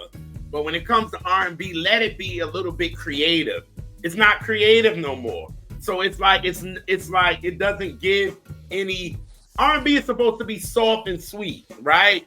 It doesn't give that anymore, especially with the writing of it. So it's like dudes just, and that goes back to, you know, when Sean was like, dudes are not even vulnerable anymore. They don't want to be vulnerable anymore because the writing ain't creative. So they feel like we got dudes that want to be rappers. But we had that in the 90s, like y'all said, with Jodeci. But then they were singing to the girls. They didn't mind saying, I'm fiending for you. My heart belongs to you. You know what I mean? Like Boys to Men, I make love to you and all of that. We don't got that no more. So to me, that's what I miss. I miss that fad. And that kind of left kind of like maybe 2007, 2008. That's when that went out of here. And it was like, there was no more creative writing anymore. So, you know, the hard part, man, I just wish this industry was like a university. And the reason why I'm saying that is because I think, JR, you were probably on the show. We were talking about something, but it was like, it was about the third verse. And I said, if your English teacher says you got to write a 10-page paper, but you know what? If y'all just write one paragraph, I'll still grade it the same. Not too many people are still going to write that 10-page paper. They're going to write that one paragraph, get the grade, and keep it moving. There are going to be a few who are going to be like, nah, nigga, I do this. Like, I'm in this class because I'm in school because I'm an English major. Like, don't tarnish my pen, nigga. I'm going to give you these 10 pages. Like, but the majority of the class is going to be like, a paragraph, 10 pages? I'm doing a paragraph. So when you talk about creative writing, it's like if there's nobody there to hold you to a standard to be like, no, you can't just be like, yo, shorty, I want to fuck. You can't. Like, you can't. Like, this comedian was talking about this. Like, I believe in this too. Like, y'all know I work in the communities. You can't use more than one apostrophe in the name no more. You can't do 3. There's some rules. Like, when you have a fucking kid, there should be somebody there that's like, what's her name? Obesity Day? No. We gotta take that back. We're gonna take that back. Let's try again. We're gonna give you another try. Okay, what's her name? Shaquana Chase-Abedi? Nope, we're gonna take that back again. We're gonna take it back. We're gonna take it back. We're gonna try again. She got 5 apostrophes in her name. Nope, we need to send people back. This is why we got kids' names we can't pronounce. You know what I mean? Real. So I think that's the thing, that there's no standard anymore. And the thing is I think back in the day, you were in competition, friendly competition with other producers. You know what I mean? So there was, again, I've told this story. Still from Smith & Wesson wanted Evil D to loop up just the 2 of us by who was that? That's Bill Withers and Grover Washington. Yes. And Evil D was like, nah. Like, what are my contemporaries gonna think of me? Because that's just a loop. Like, Will Smith had just came out with the song with him and his son, just the 2 of us. So it was kind of like, what are you going to think? Like, my contemporaries are going to kill me if I come out just looping a popular song like that. So I can't do it. That's why that remix is produced by Still, because Still had to do it himself. So there was a standard there that Evil D was like, nah, you not bringing me down, because my contemporaries are going to be like, yo, Evil, what the fuck? Why you just looping shit?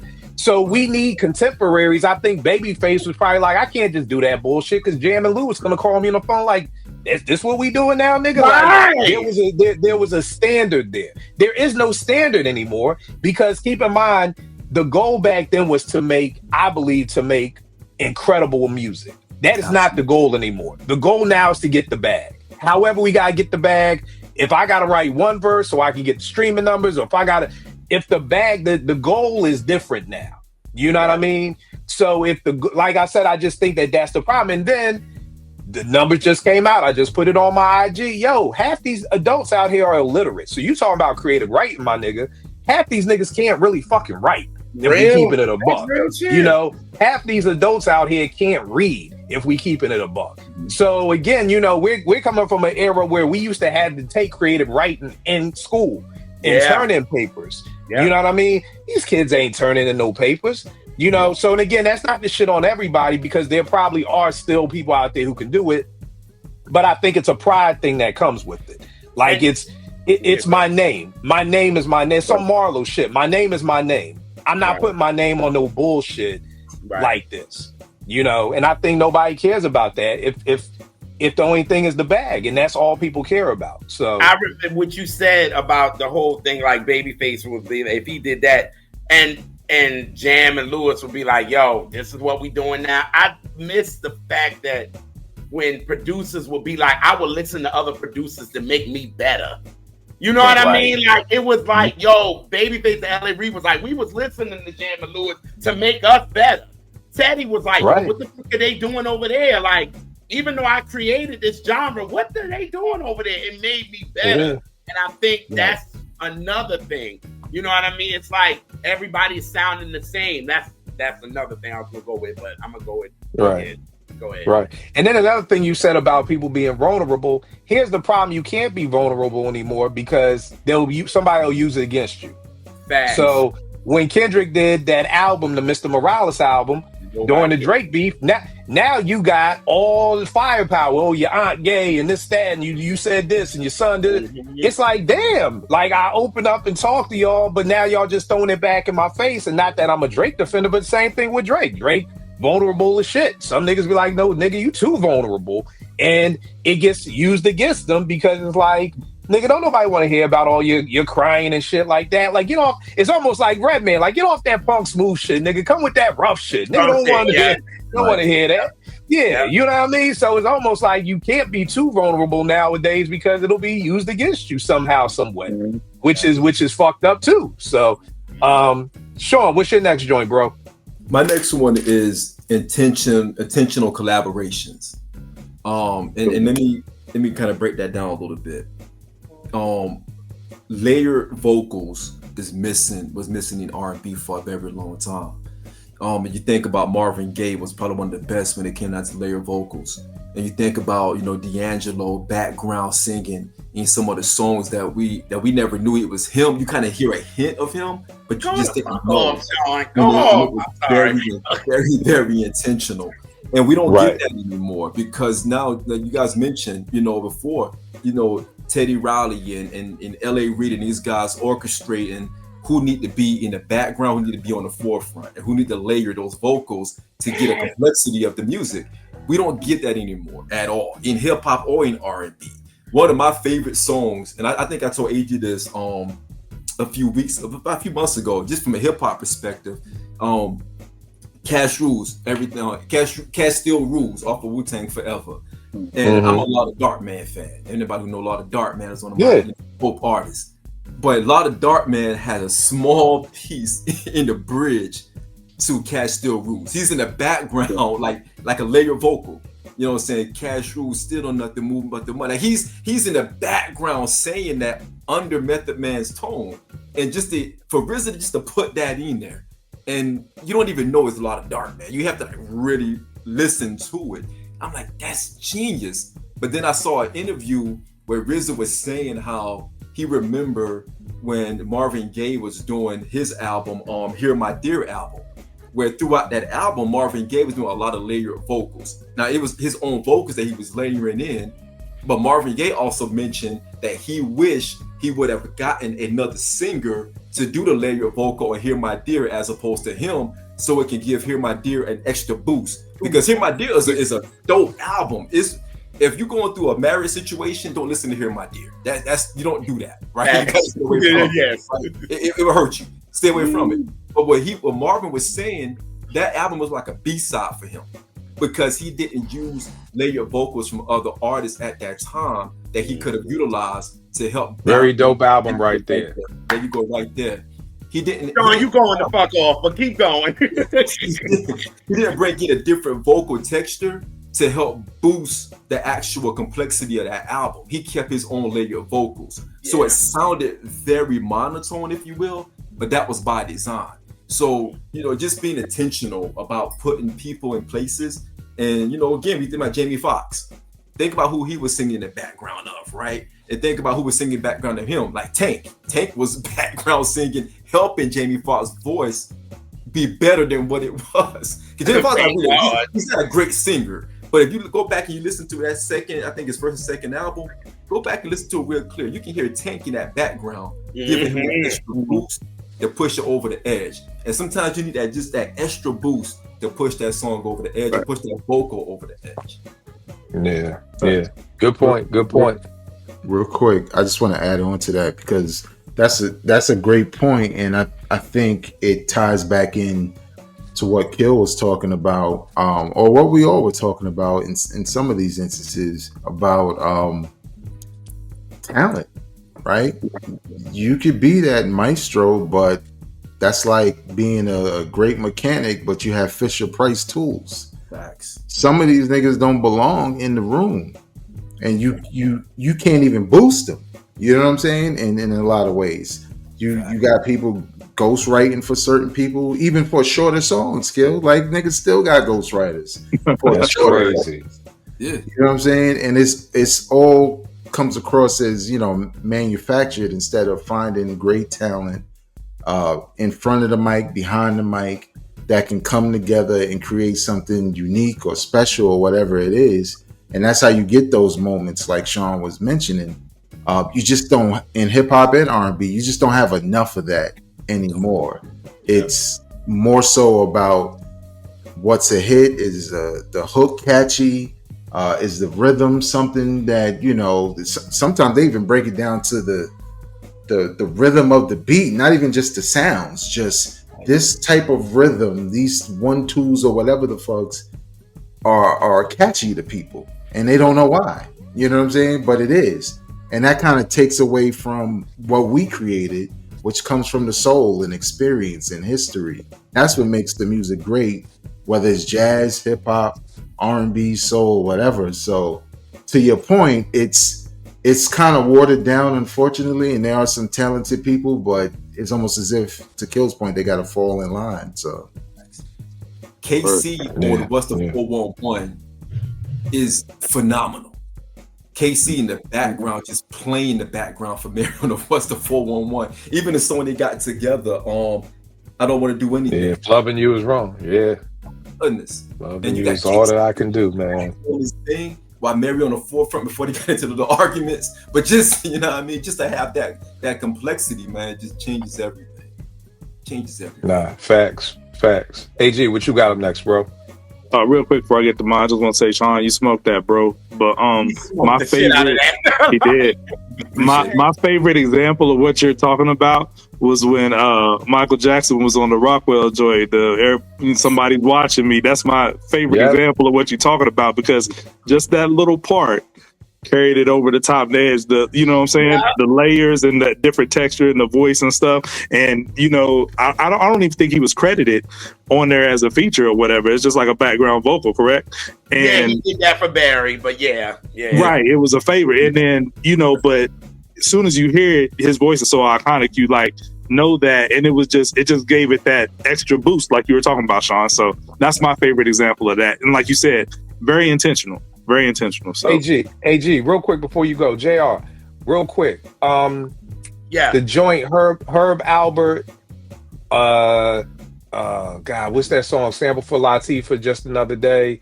Oh shit. In the Rain. Yes.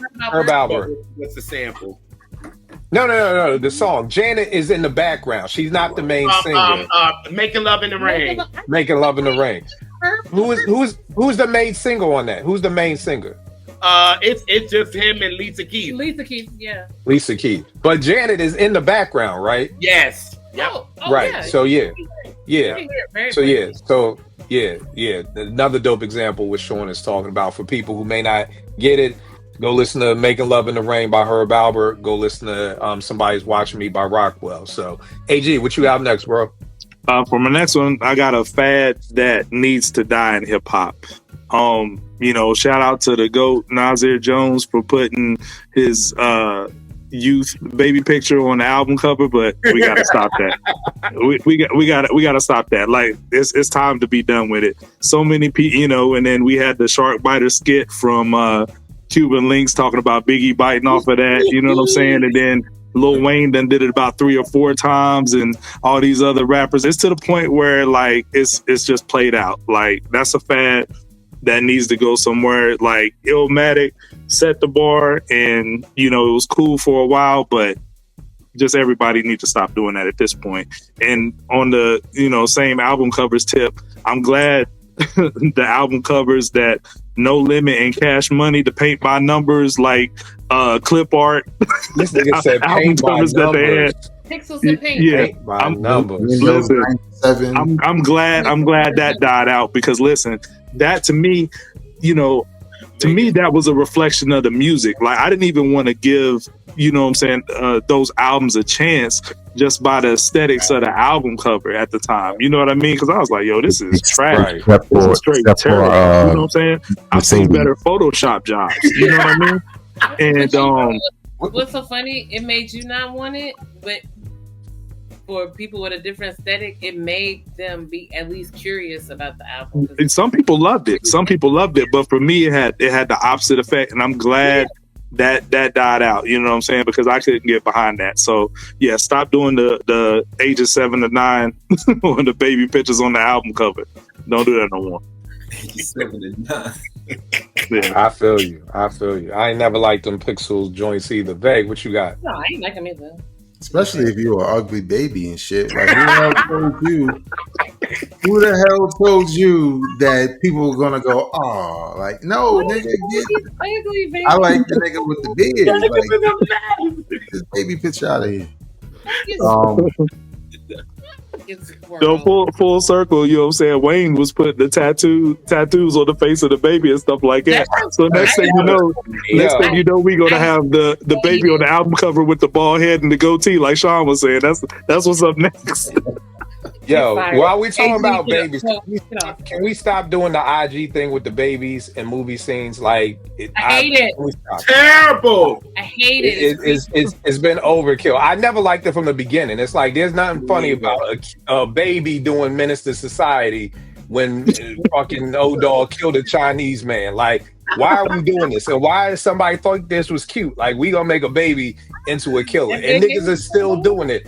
Please stop. So I'm with you, AG. Just leave babies where babies are. Like, leave them niggas in kindergarten. Vay, what you got up next, bro? The blog era.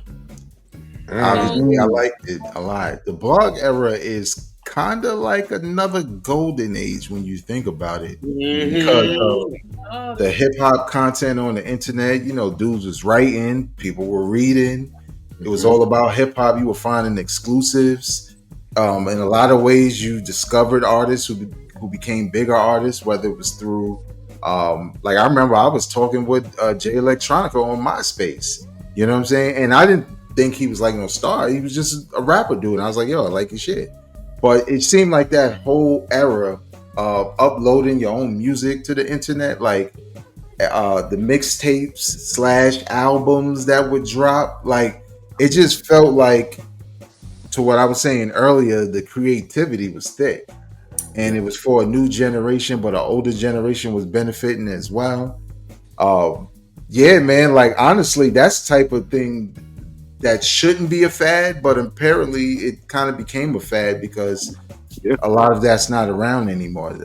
As far as like how people get music, how people connect. Now niggas just argue on Twitter. Like, right. You know. Now, why do you think that got played out? Vegas. No, I was saying, why do you think it? No, you got at least ladies first. You got it. That also was a time of some like real bona fide hip hop journalism, to where people were actually writing and real. It wasn't gossip. It was talking about the music, you know. So, you know, that's It's funny because I was gonna ask, why do you think it got played out? But I think to Lisa's point, you're 100% right. I used to write like 5-paragraph record reviews, like going deep in. And I was writing for this. I was writing for this marriage website. I forgot what the name of it was, but it was funny because they were kind of getting some money, and it was like, yo, for our writers, we'll get bonuses for whoever got the most views. And it was funny because people kind of started saying, Kill, you be writing these long think pieces. Nobody wants to read that shit no more. It would just be like 5 ways to keep your wife happy, and it would just be just bullet points. Like, and I felt like that when people stopped wanting to read, I'm like, I just wrote this deep, intricate piece of like how your marriage, I'm comparing your marriage to Gangstar's just to get a rep, and I would get a couple of views, but then it was like, yo, these quick little bullet points. And to me, I was like, damn, niggas don't even want to read no more. So I was about to ask you, Vague, what do you think killed the blog era? But I'm kind of answering my own question. Niggas stopped wanting to read. You know what I mean? Because one of the things, because I had a blog back then also, and one of the things I know definitely killed it, and you know, maybe it's not just on them, it was just how things evolved, but Two Dope Boys and Worldstar, because their paragraphs became like headlines with a video, and then it just kind of became videos and catchy headlines. And I noticed on my blog, it went from popping to some people was reading that shit. And I even tried to adjust, you know, like, all right, well, maybe I won't write as much, but I'll just keep it to what people want. It didn't matter by that time. People were enamored by the exclusives and fucking fight videos and all kinds of shit. And I was just like, okay, I can't keep up with that. But I think that played a role in at least the blogs going away. But they're kind of back. Right.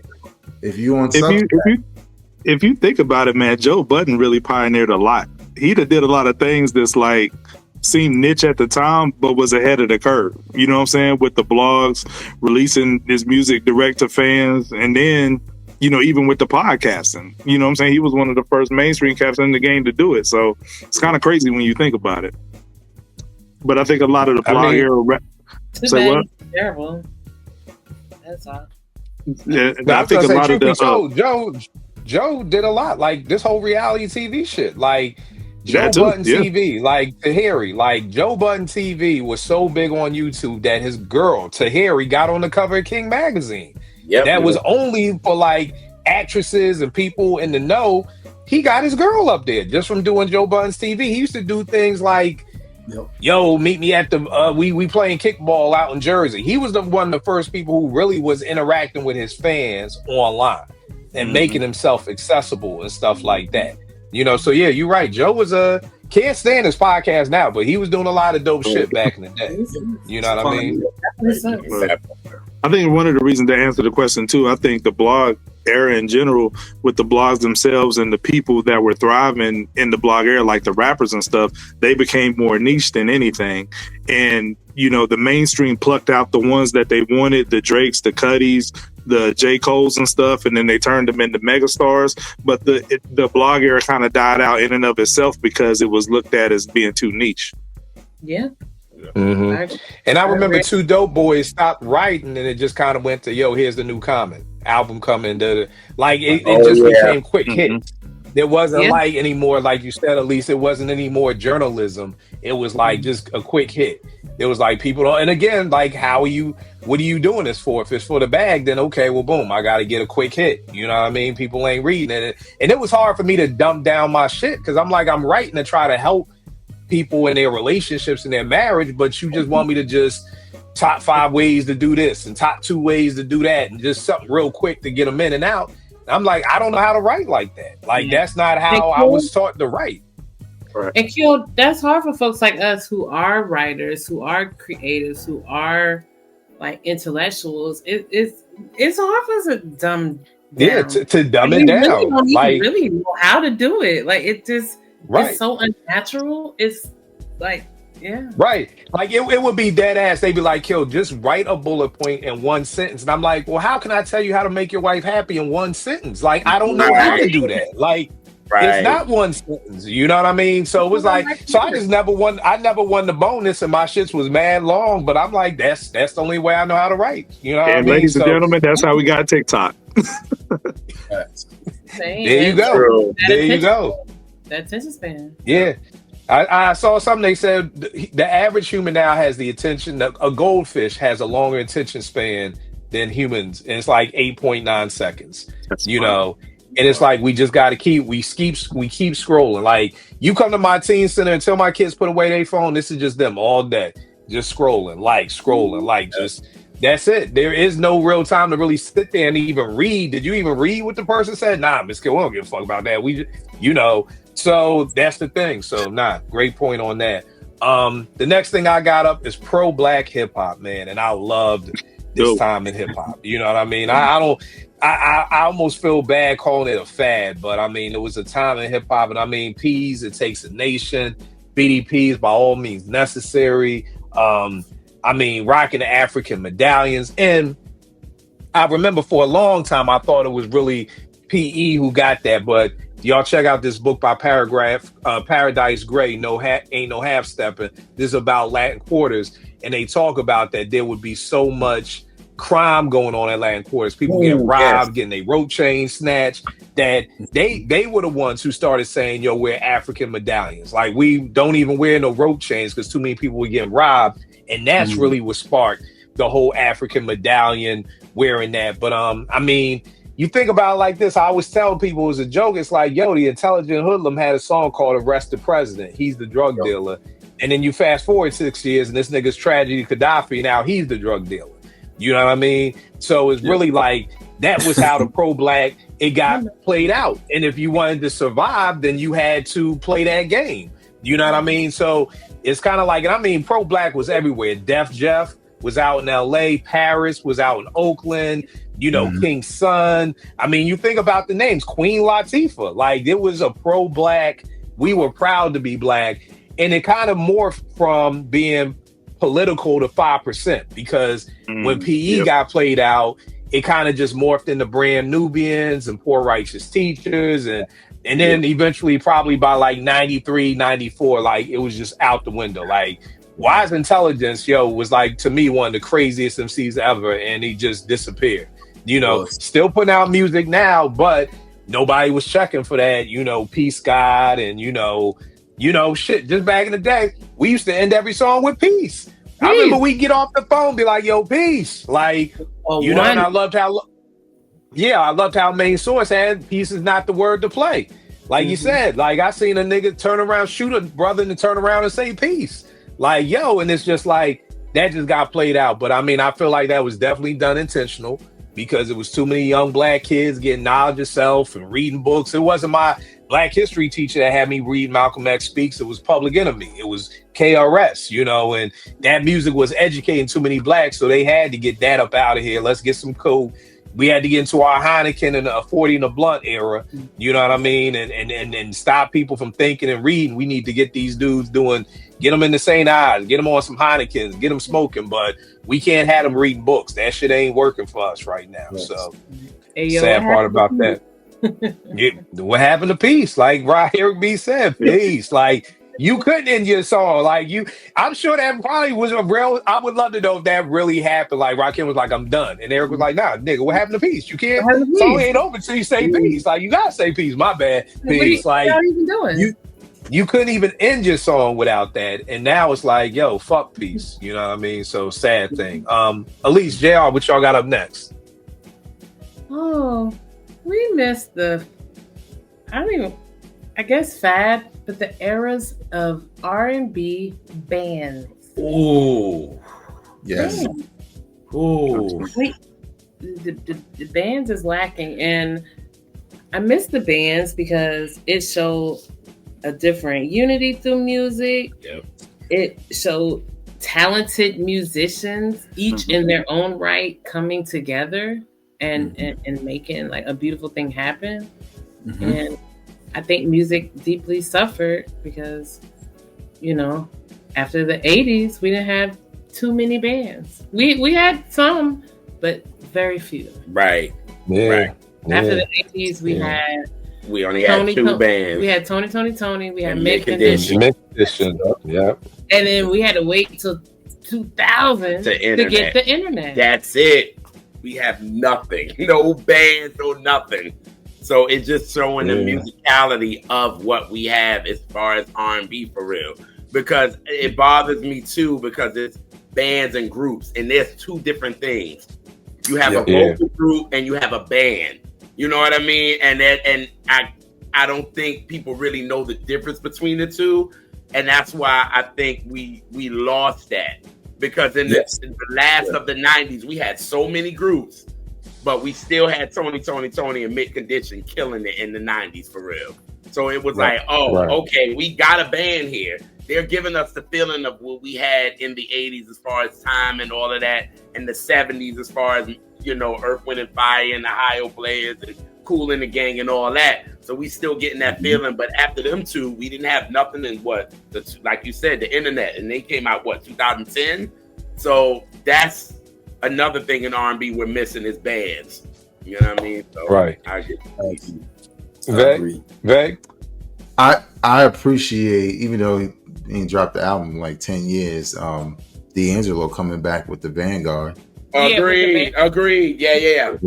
When I went to see them, I was like, damn, I missed just because I didn't know who his players were. So being there was like discovering these musicians where I'm like, damn, who's that backup singer and who's doing the spoken word and who's doing the drums, and you know what I'm saying? And the fact that he's on the guitar and playing all the instruments and shit. So yeah, I agree. And y'all already know Earth, Wind, and Fire is mine, you know.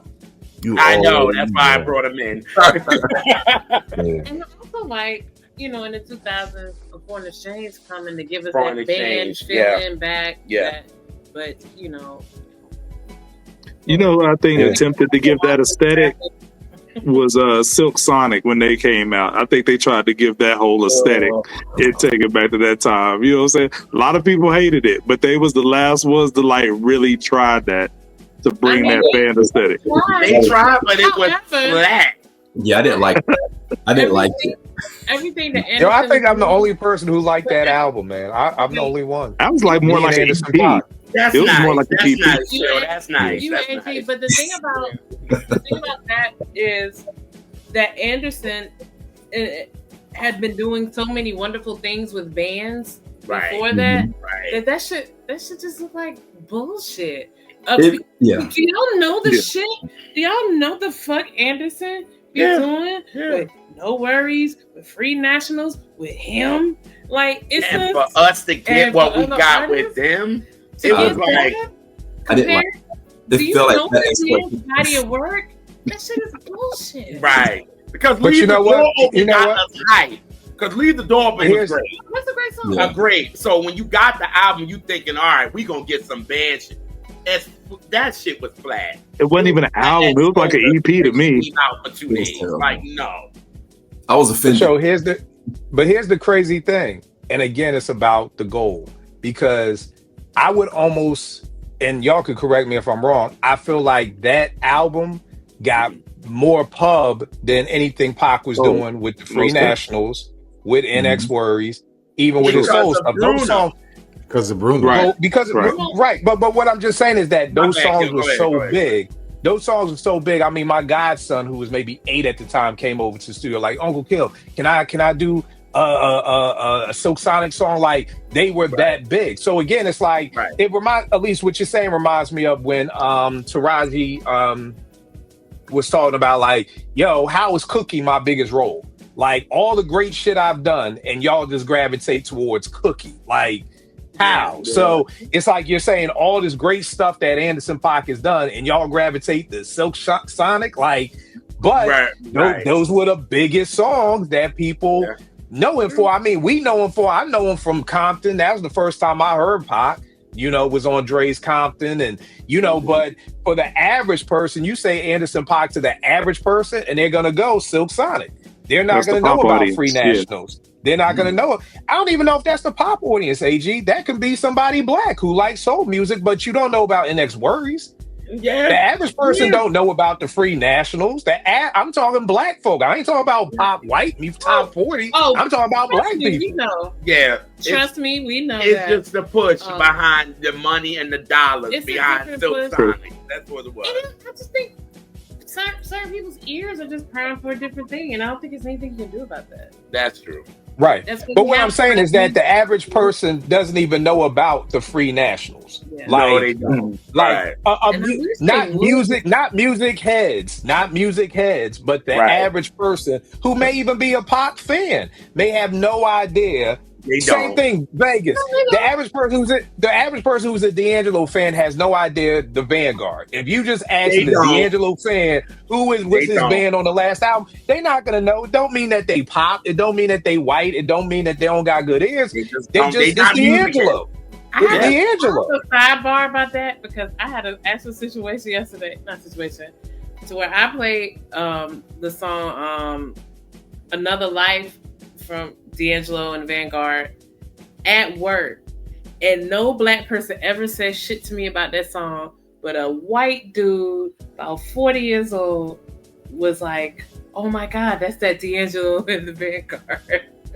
That's the one that got the awards and stuff, and he knew it. He was like, oh my, you played that, like so anyway, that's my sidebar. Like Gil said, it's just the music heads in us that would know that. You know what I mean? Like you said, with Anderson .Paak, they're not going to know. The music heads in us, we're the ones as a producer, and you all as listeners is like looking at the album and then saying who played drums, because that may be who I want to sample next, or who was on bass. Oh shit, I need to write down that name. The average person who brought this Impression album, my mom my mom's a jazz musician, so bad example. But the average person who brought this album, my dad, is not looking on the back like, okay, who's on drums, who's on trumpet, who's on saxophone. He just likes the album. You know what I mean? So the average person don't know the Free Nationals. The average person asks a million Sade fans who Sweetback is and see what the fuck they say. They don't know. They don't know. But they know Sade. That's right. But they know Sade. You know, can name you the B-sides, but they don't know the name of the band is Sweetback. You know, but I think the two things about bands too is that one, too many niggas. We gotta get this money. We split this money 8 different ways. We split this money 8 different ways because I remember when, again, my mother's a jazz musician. My uncle plays bass, so he's always been in bands. In about 84, when the drum machine, he got one, it was like, yo, I don't really need the drummer for practice no more. So it was almost like the machines were coming in and it's like jobs are getting taken away. It's AI for motherfucking musicians. That's what a drum machine was. Yep. Is AI for musicians. Like, oh, well, you don't need to call me. Nah, nigga, I got this plugged up right here. I got the drum going. I don't need you. And then it just kept going. The DJ, want to know what got rid of the DJ? The DAT machine. The DAT machine got rid of the DJ. I don't need a DJ no more because here's my DAT. There you go. So it was getting cut out. So the money is going to go. But then also, JR, we're going to go back to talent.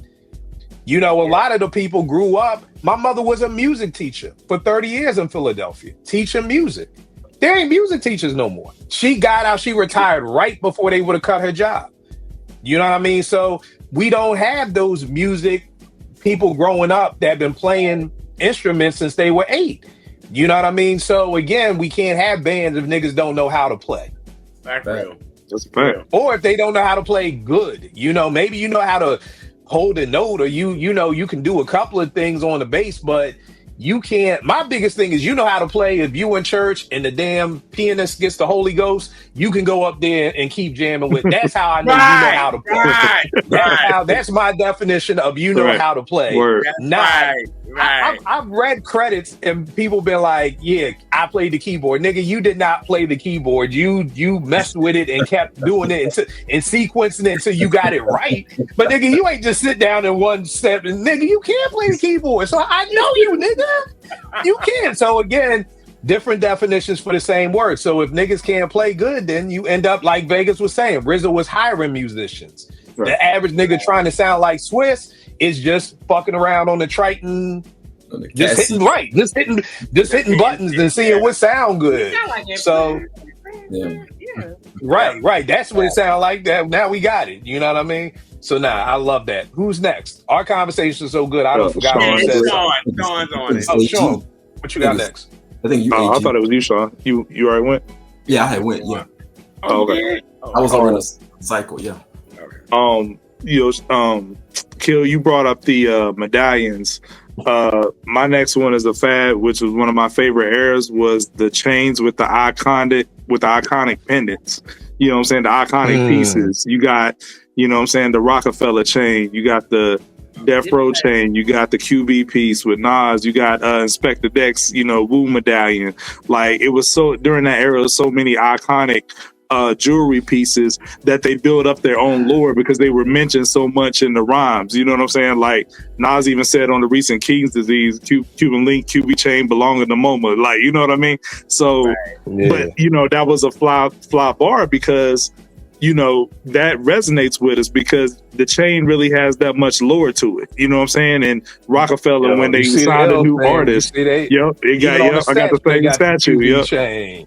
The QB chain. So yeah. And then Rockefeller had the whole chaining day when they signed a new artist in the concert. They gave him the rock chain. So I just think that was a dope time. And like, if you're, let's just say for instance, if you're like making a hip hop museum or encyclopedia or whatever, a lot of rappers, pendant pieces and chains would be in that encyclopedia or museum for how much legendary lore they have behind them. So that was a fad because you don't see nothing like that no more, so to speak. So that was a fad era that I really miss. Yo, wouldn't I say when the QB chain birthed half the chains in the game? You know what I mean? I forgot off of what joint that was, but yeah, man, that was definitely dope. And like you said, them chaining days would be something. So it meant something back then. Like a nigga wanted a Rockaway chain. Yeah, the vibe cover with all of them with the black and the Death Row pieces on. Like, come on. Yeah, that's crazy. Vague. And you talk about the Death Row pieces. I think wasn't it Drake who just supposedly brought Pox? Suge said that was a fake. Oh, okay. But I don't know if you can trust what Suge said, but Suge said that was a fake. Yeah. Right. He described his real piece. And he described his real piece, and he was talking about the differences in the piece that Drake got versus the last one that Tupac wore before he passed. So I don't know. Right. Who knows if you could trust what Suge says, but that's what he said. 100% on that. Vague, what you got up? I got up. This is a fashion thing. I don't think it lasted that long. I did not like it. A lot of rappers had it.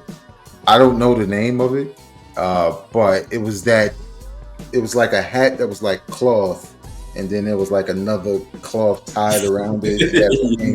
Tupac, MC Light had it on. You know what I'm talking about? I know what you're talking about. I know what you're talking In Louisville hip hop, whatever. I had a cross colors joint. TLC. TLC had it. TLC had it. Right. Yeah, that's what's going on. Yeah, Man, you want to talk about instant hatred from me? It was instant. I was like, why those hats exist? Like, what the? Yo, I had a cross colors joint and a canard joint. I had a crocodile joint too. Oh, I forgot about the crocodile. Yeah. As a matter of fact, Tupac on that Different World episode had yeah. He walked in with the fucking hip-hop. He had a denim vest, didn't he? Then he had a denim vest on that joint. That was a nasty time. Yeah. Nasty. He had the whole Burlington Coat Factory look on that episode. Like, man, you want everything? It was so much fabric. There's a lot of fabric. That nigga says the Burlington Coat Factory. Yo, Like, give me that hat. Give me that coat. Burlington Coat Factory had the hood lit for a minute though. I ain't even gonna hold you. It was so many yards of fabric. It was But it's an era that feel like it happened really quick. You know? It did. Like, it did. Everybody liked it. It was out. You see it, and then all of a sudden it was just gone. Yeah, that's like 91 to 93 ish, and that. Yep. Yeah, that's exactly right. Yeah. I like AG. That's crazy. Exactly right. That's crazy right there. The last joint I got, I mean, I don't want to belabor the no drums. Y'all know I hate that shit. So I'll go female R&B singers over hip hop. You know what I mean? You know that whole fad. I mean, after Mary came out, everybody was doing it. Mona Lisa, Monifa, you know. But we got to give shouts to Miss Jones. She was the OG from the Ron G tapes back in the day. Yes. You know what I mean? Like even before Mary, there was Miss Jones. And see, people think of Miss Jones, for people watching, they gonna think that's where I want to be. Nah, she was Miss Jones was on the Ron G tapes. You know what I mean? So definitely giving shouts to Miss Jones for that. But yeah, after Mary J, it was like, yo, everybody singing over any type of R&B beat. You know what I mean? Even it was crazy what Heavy did with the Monifa, because I'm like, damn, you really even sampling the same Mary Jane girl drums that Mary did? Sample, yo. Like you going like, you know. But Monifa, like, she finessed shit out of that. Like, I give a pass on that. That one, yeah. I mean, outside of that first joint. Shout out to Eddie. And her voice is so. You just want to say her voice is better than Mary's. That's fine. I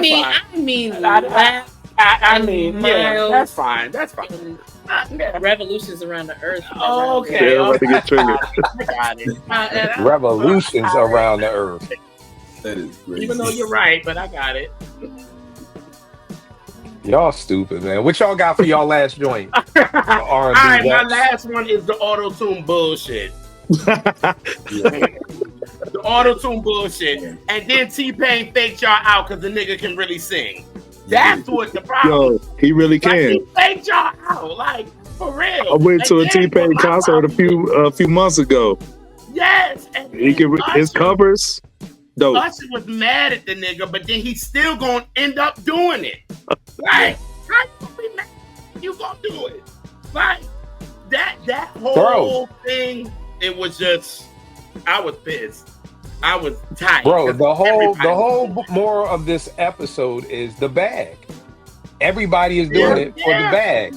You can sing, you're still using Autotune because of the bag.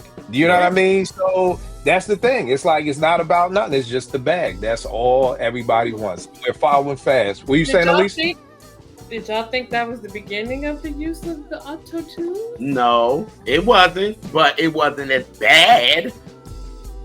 I know, but that was more using the Autotune as an instrument. No, I Autotune, like, it did a lot of damage. It exists, but I can't shit on it. It exists all the way. Because I think it got bad when the rappers started using it because it still wasn't even helping them.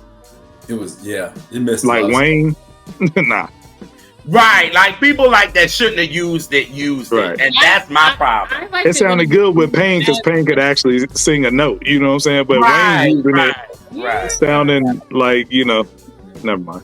So it was. I know what you're going, AG. It was some time play shit, and in the way I that like when T-Pain came, I thought the way he used it was creative, and then there's the rub. He can actually fucking sing, but I always knew he could sing because of how he used it, because the way he stacked it and the harmonies. Correct. I was like, only somebody that knows music would do it in that way. Correct. And so I always had a sneaking suspicion. I was like, that boy can sing. I know. And he played them, because once he sung the national anthem for them, it was like, oh, he can sing. And it's like, y'all wasn't really into the production of it all, because the way he was stacking them joints, you knew it was something there. It was like, yo, he had a talent, but you didn't realize it because you were so focused on the auto-tune. Yeah, I didn't realize until he started doing those covers, and he be killing the covers of those songs. Yeah. So, now tell me this: how many people, like, how long did that auto-tune last? Because T-Pain was kind of like the first one who spearheaded it, and then everybody bit. It hasn't ended. It's just not as popular, but it hasn't ended. Yeah. Okay. You just don't Jay thought he killed it. Know it. Well, we know it, yes, but Jay thought he killed it with the DOA. With the Def Autotune. It's the same. But the funny part about that, Kill, though, is the reason why he made that record is because he didn't sound good doing it, because it's unreleased tracks from the Blueprint 3 where Ye produced it, and then Jay was trying to use the autotune, and it didn't work for him, and then therefore, you know what I'm saying, you get like, well, I'm gonna kill it because since I can't do it. Right. It's just not put on Front Street. That's what it is. But in reality, just the shit he was spitting wasn't hitting. Right, that part. It wasn't autotune. But it was that era. There. It's just the fact that now we focus so much on T-Pain doing the auto-tune.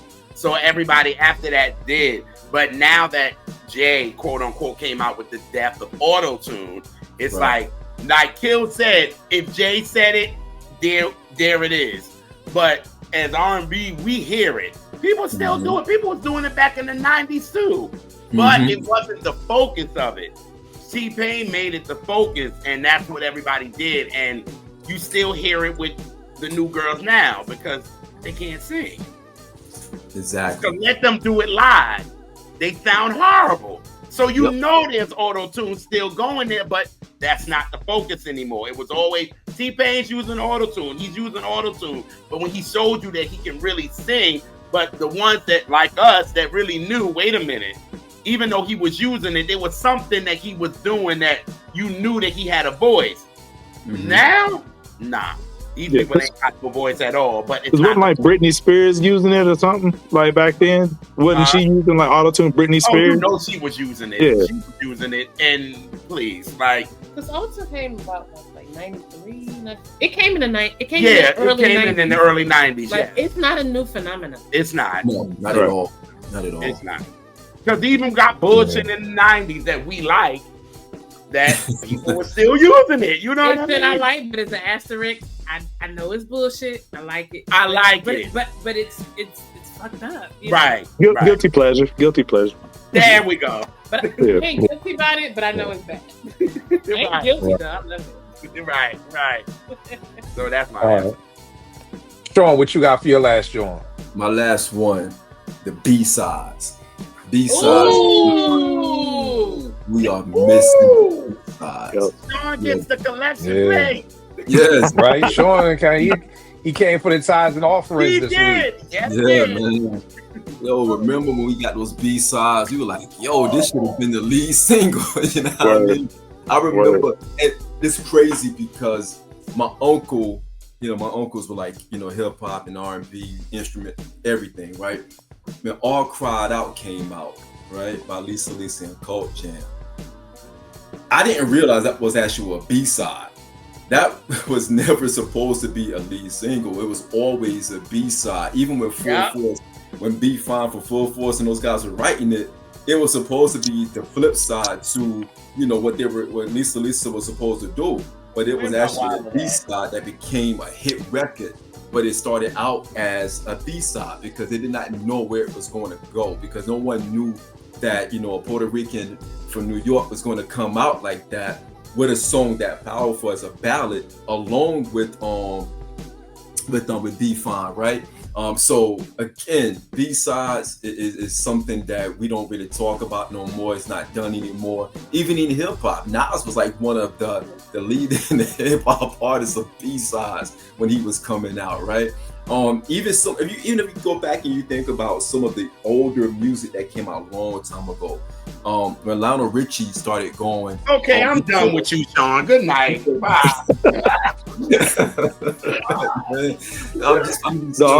The RB guru giving Sean his respects. You know what I mean? It's my passion talking. You know what I mean? So, but nah, man, mine is the B-sides, man. I love B-side. I love B-side records more than I love the actual lead singles or anything. Word, absolutely. Yeah. The B-side was like more of like the innate personality of that artist.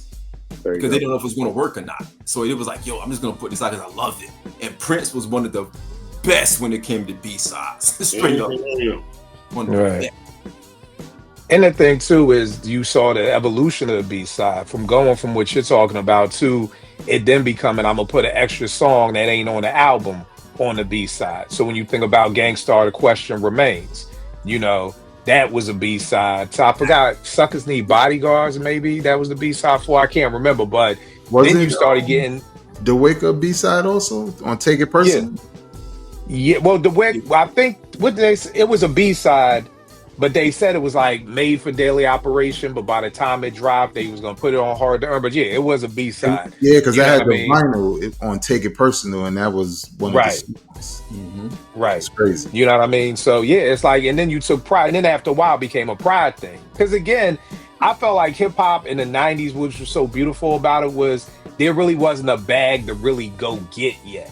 You know what I mean? Like until like 96, 97 with Bad Boy and MTV Cribs, like it was more so about impressing your peers, which then impressed the fans, than it was about going to get the bag. So the goal wasn't about the bag. It was about, yo, let's do a joint. Yo, like Google, let's do a joint real quick just for a B-side. Like I got this beat. Let's fuck up somebody's head. Or, you know, RZA threw out a B-side. Let's throw a shot back at him, like with an ill B-side. So it was more so about impressing your friends than it was about trying to get the money or whatever like that. So, you know, goals dictate everything that you do. So when the goals of the 90s was like, yo, let's just make dope music, that was the goal. And they made incredibly dope music, you know, and it's sad, you know, Puff kind of put it where if y'all niggas ain't selling no records, you broke. And, you know, as black folk, don't nobody want to be broke. So now we got to sell records, you know, going gold. Think about it like this, 97, if you went gold in 94,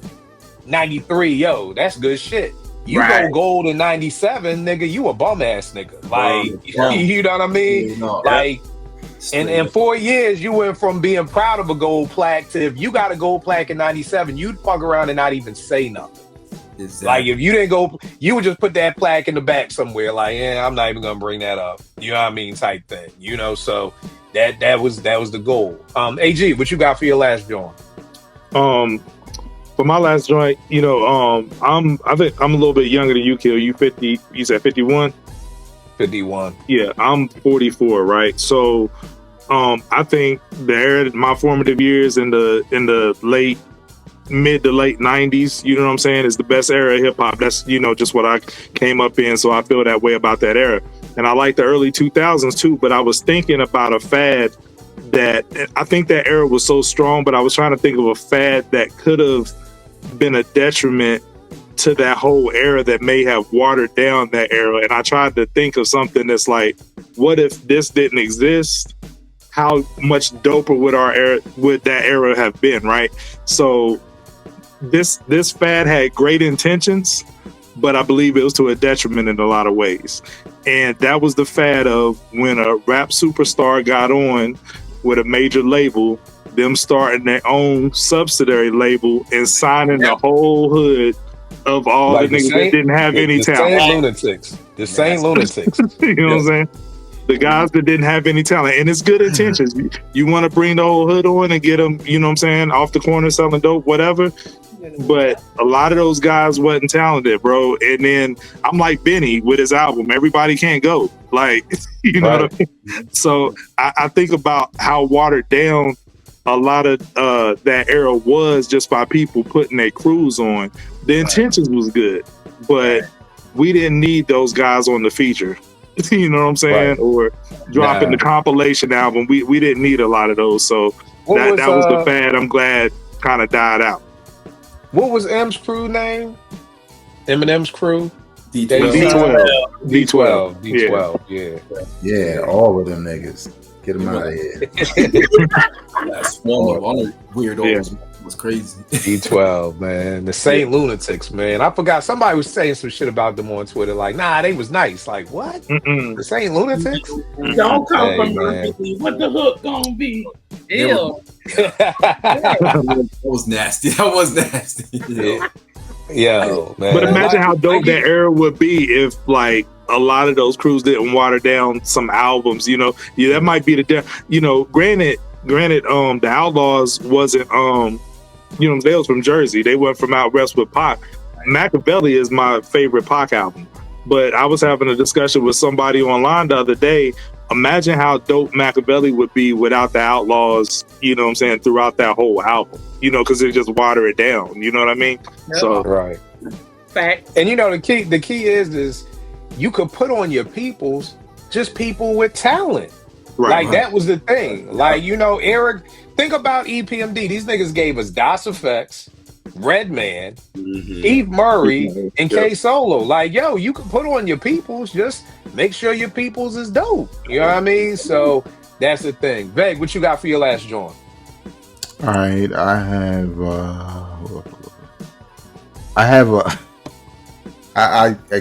had Autotune, but I'm going to use this era.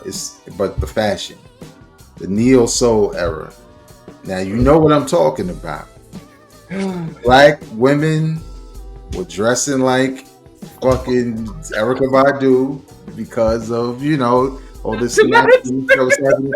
But also, and probably more egregious, black men were dressing like the fucking Sorcerer Supreme. Remember when niggas remember when niggas had the rap with the bun in the back? You remember that shit? Yeah.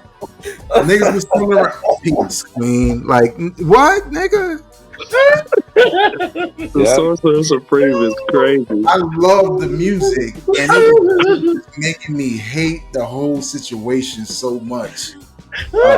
And my man did that shit, but I give him a pass because he's like the only straight up R&B nigga in the group.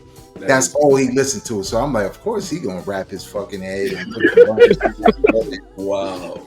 But yeah, Vegas had 2 head wrap joints. That's crazy if you think about it, because we had the yeah, 2. That is crazy, yo. Bro. The rap joint and the neo soul joint. I feel you. Dudes coming on stage with with no shoes on and just with their feet, you know what I mean? Like, we just, all that shit. Yeah, I gotta feel the earth. It balances me. It balances my spirit. Right. That was man, whatever. Hey, whatever helps you sleep at night. The R&B raps, what's going on? Where can they get at you? Where can they check y'all out? What y'all got popping? What's next? Just check us out at the R&B Raps. When this episode comes out, we did an episode with Chastity. We did Keisha Cole's Just Like You, and we talked about the album and all of that good stuff, and talked about how Keisha was great vocally and all that good stuff. So yeah, y'all just check us out, the R&B Raps on Instagram, Twitter, all that good stuff. Naturally Elise on Twitter, JR's World of Soul on Twitter, all that good stuff. We're gonna get her back to the 60 seconds of vinyl. That is so dope. She did that. Check out JR's Stacks Light that I'm doing. When this comes out, I did an episode on Johnny Taylor's Who's Making Love. 5-minute episode. You bring you in, bring you out, all that good stuff. But just check us out, R&B Reps on Instagram, Twitter, and all of that. All right, Sean and AG, where can they get at y'all, man? AG. Yo, you can get at me on Twitter, Adriel Green. You can catch us over on Hip Hop Talks on YouTube, in particular Stoop Stories. That's our brand. If you got the attention span that's a little bit longer than a goldfish, you might want to check out this video that we did a couple of weeks ago on the entire Nas and Hit Boy run, where we did a deep dive on all 6 albums. I'm sorry. I'm sorry. Appreciate it. 5-hour pod. I needed to get hooked up to an IV towards the end of. Yo, you said 5 hours. 5 hours, dog. Yeah, so it's fully comprehensive. Like, we wanted it to be an anthology and, like, you know, a good source piece for the 6-album run. So yeah, check that out over on our channel, Hip Hop Talks. And yeah, man, holla at us. Sean, you got anything to add? Nah, you hit it, man. I just got my voice back from that pod, actually. I had to take a break. These niggas going to 6-time overtime. Y'all may not remember. I don't know if y'all basketball fans like I am, but Syracuse and UConn went to 6 overtimes. 100%. Yep. You know, so I did that. So y'all did a 5-hour pod. That is a 6-time over. Y'all overtime was crazy, man. That's crazy. But that's dope. That's dope as shit. Vay, where can I get at you, bro? I will not be doing a 5-hour podcast. Hell no. Y'all want to see me sleep on camera? Like, fuck that. But nah, that's dope. Like you said, I assumed it was comprehensive, and we need more content like that online. Appreciate it. You can follow me on social media at Vegas World INC, and check out my podcast right here on YouTube, Hip Hop Now Podcast. Also available in audio form. Review Apple Podcasts, review that shit. Spotify and a couple other places. I will be returning, or I should have returned when this dropped, because I took a week off. I was on injury reserve. Also, was kind of being a little bit lazy. Also, you know, it's a little bit lazy. I could have did the shit, but I didn't. You know, I did a lot of shit. You know, these brothers just did 5 hours. Go watch that shit. And there's plenty of content out there. You know what I'm saying? But yeah, I'm back, and I have couple of things on the way, including a couple of shows with Tony, That Time in Hip Hop, coming up. So, all right. That's what it is. Y'all know me, Kill 889 Twitter, IG. Y'all know the bookworm in me. Shout out God Sham God's new book right here. If y'all may not know about Sham God. Sham God is a playground legend. To me, he has the best handles ever in the whole sport of basketball. So he has a crossover named after him. It's called the Sham God. So that's how nasty this dude is. This dude helped Kobe Bryant to learn how to dribble better. And they met at an ABCD camp. Kobe's pop stepped to him like, yo, I need you to work with my son on his handle. And that's how him and Kobe got cool. He was training Kobe's daughter, God bless, that passed away with him, and her whole team. He actually talks about that in the book. Basically, all those girls who passed away, he was coaching them, and how hyped they were to just learn how to handle the ball better. And he was like, yo, NBA players ain't even going through this. And these little girls was putting in this work. So definitely a dope book. Read it in one day. Started it around 11 p.m., read it till 4 a.m., got up around 12 noon, and finished it by like 2 o'clock. So quick read, very dope book. But if you love basketball, you got to definitely tap into this. Not to only mention him, Cam, and Mase are best friends. So the crazy thing about this dude is, like, everybody who he's around was somebody. Like, like everybody is just popping, everybody who's around him. So definitely a dope book. Kill 889 Twitter, IG. I will check y'all next week. Good people.